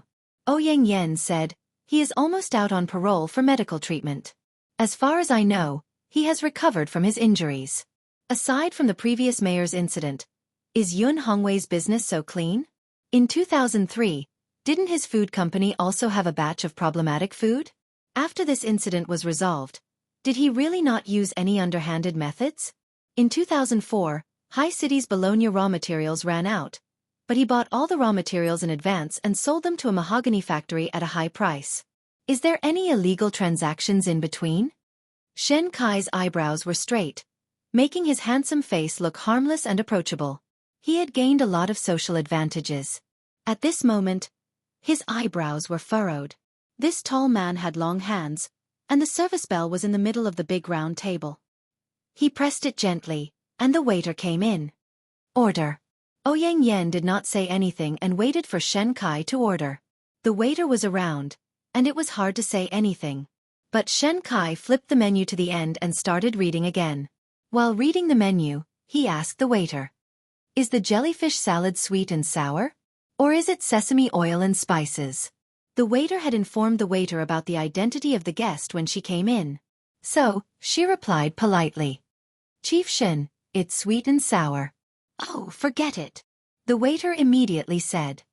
You can make it into sesame oil and spices for Mr. Shen. I will inform the kitchen. No need, I don't like jellyfish. The waiter was stunned and cursed in his heart. If you don't like jellyfish, why did you ask? Ouyang Yen glared at him and cursed in his heart. Shen Kai continued flipping the menu. How about the fresh oysters here? The waiter said, Mr. Shen, our fresh oysters are directly flown in from North America. They are all deep-sea wild. Forget it, I don't like to eat raw things. The waiter immediately said, Mr. Shen, our oysters can also be baked and grilled. They are equally delicious. Shen Kai shook his head regretfully. No need, I don't like to eat oysters. The waiter and Ouyang Yen were petrified. All right, I know that your sea cucumber is good. I heard that the soup has been left for a long time. Shen Kai closed the menu and tilted his head to look at the waiter standing beside him. The waiter thought, this business is not going to fail, right? There was hope this time. Yes, Mr. Shen. Our sea cucumber is the most famous in High City. The chef's soup uses more than 70 secret ingredients, and it has to be left for 3 days. Forget it. Didn't they say that it's not good to drink water that has been boiled for a long time? Besides, the soup is still the same. Scallops, old chicken, bones, and some other things. More than 70 kinds of ingredients? Why don't you say 700 kinds? The waiter already wanted to hold the table, but the restaurant's rules forbade the waiter from touching the table. They couldn't appear lazy, but she really wanted to give the head of the procuratorate a hammer. Don't think that she couldn't do it just because he was good-looking. She relied on commission to make a living. Was it easy for a worker like her who relied on part-time jobs to earn some extra money? Unless he was willing to be her boyfriend, she wouldn't care about the commission. All right, don't think too far ahead. The most important thing was to attract business. When doing business, one had to welcome customers from all directions, including those who were picky. The waiter flashed 8 teeth. Mr. Shen, it's impossible to have 700 kinds of ingredients. The pot isn't that big, but I definitely can't get the recipe. After all, this involves intellectual property. These 70 kinds of ingredients should be our master's secret ancestral recipe. Speaking of which, it's really mysterious.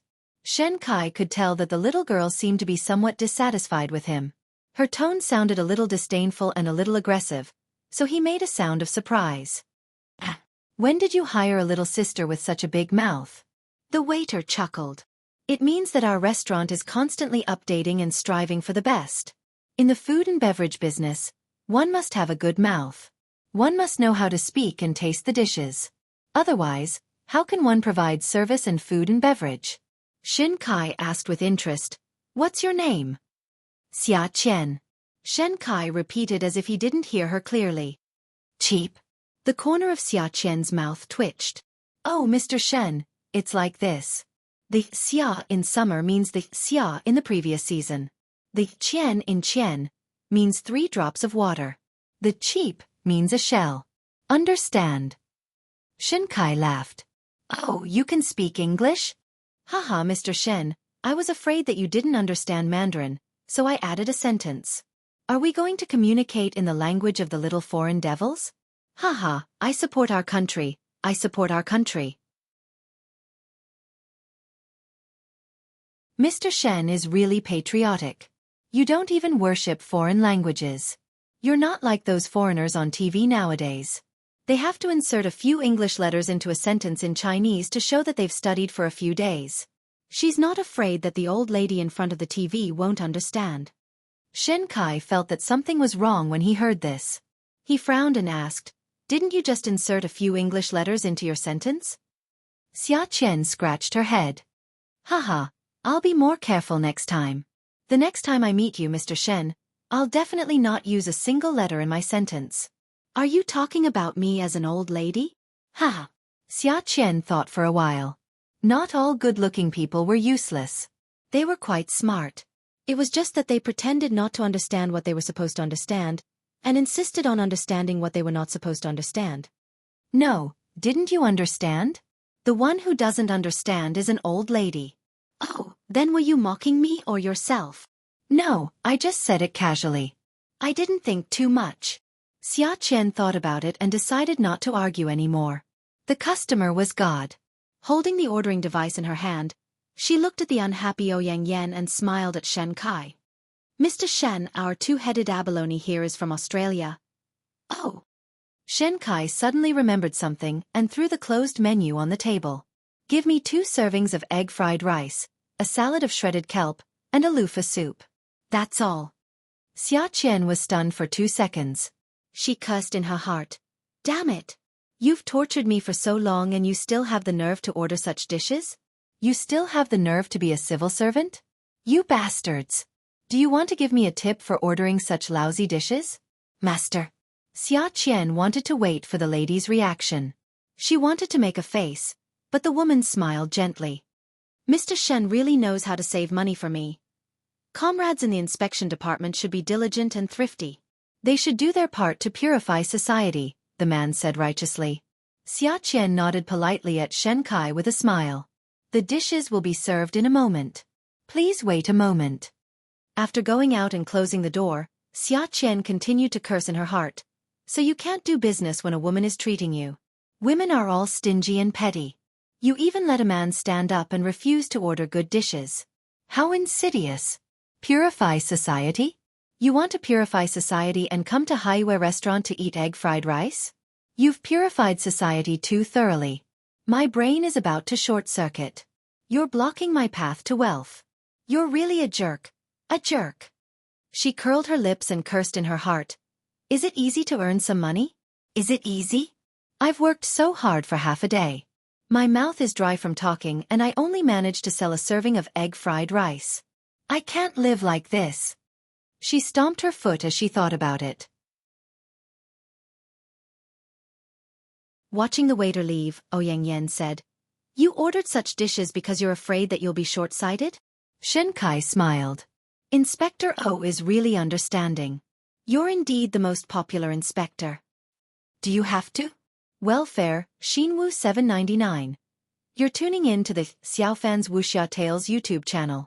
Don't forget to subscribe and join us on this journey to catch the most captivating stories.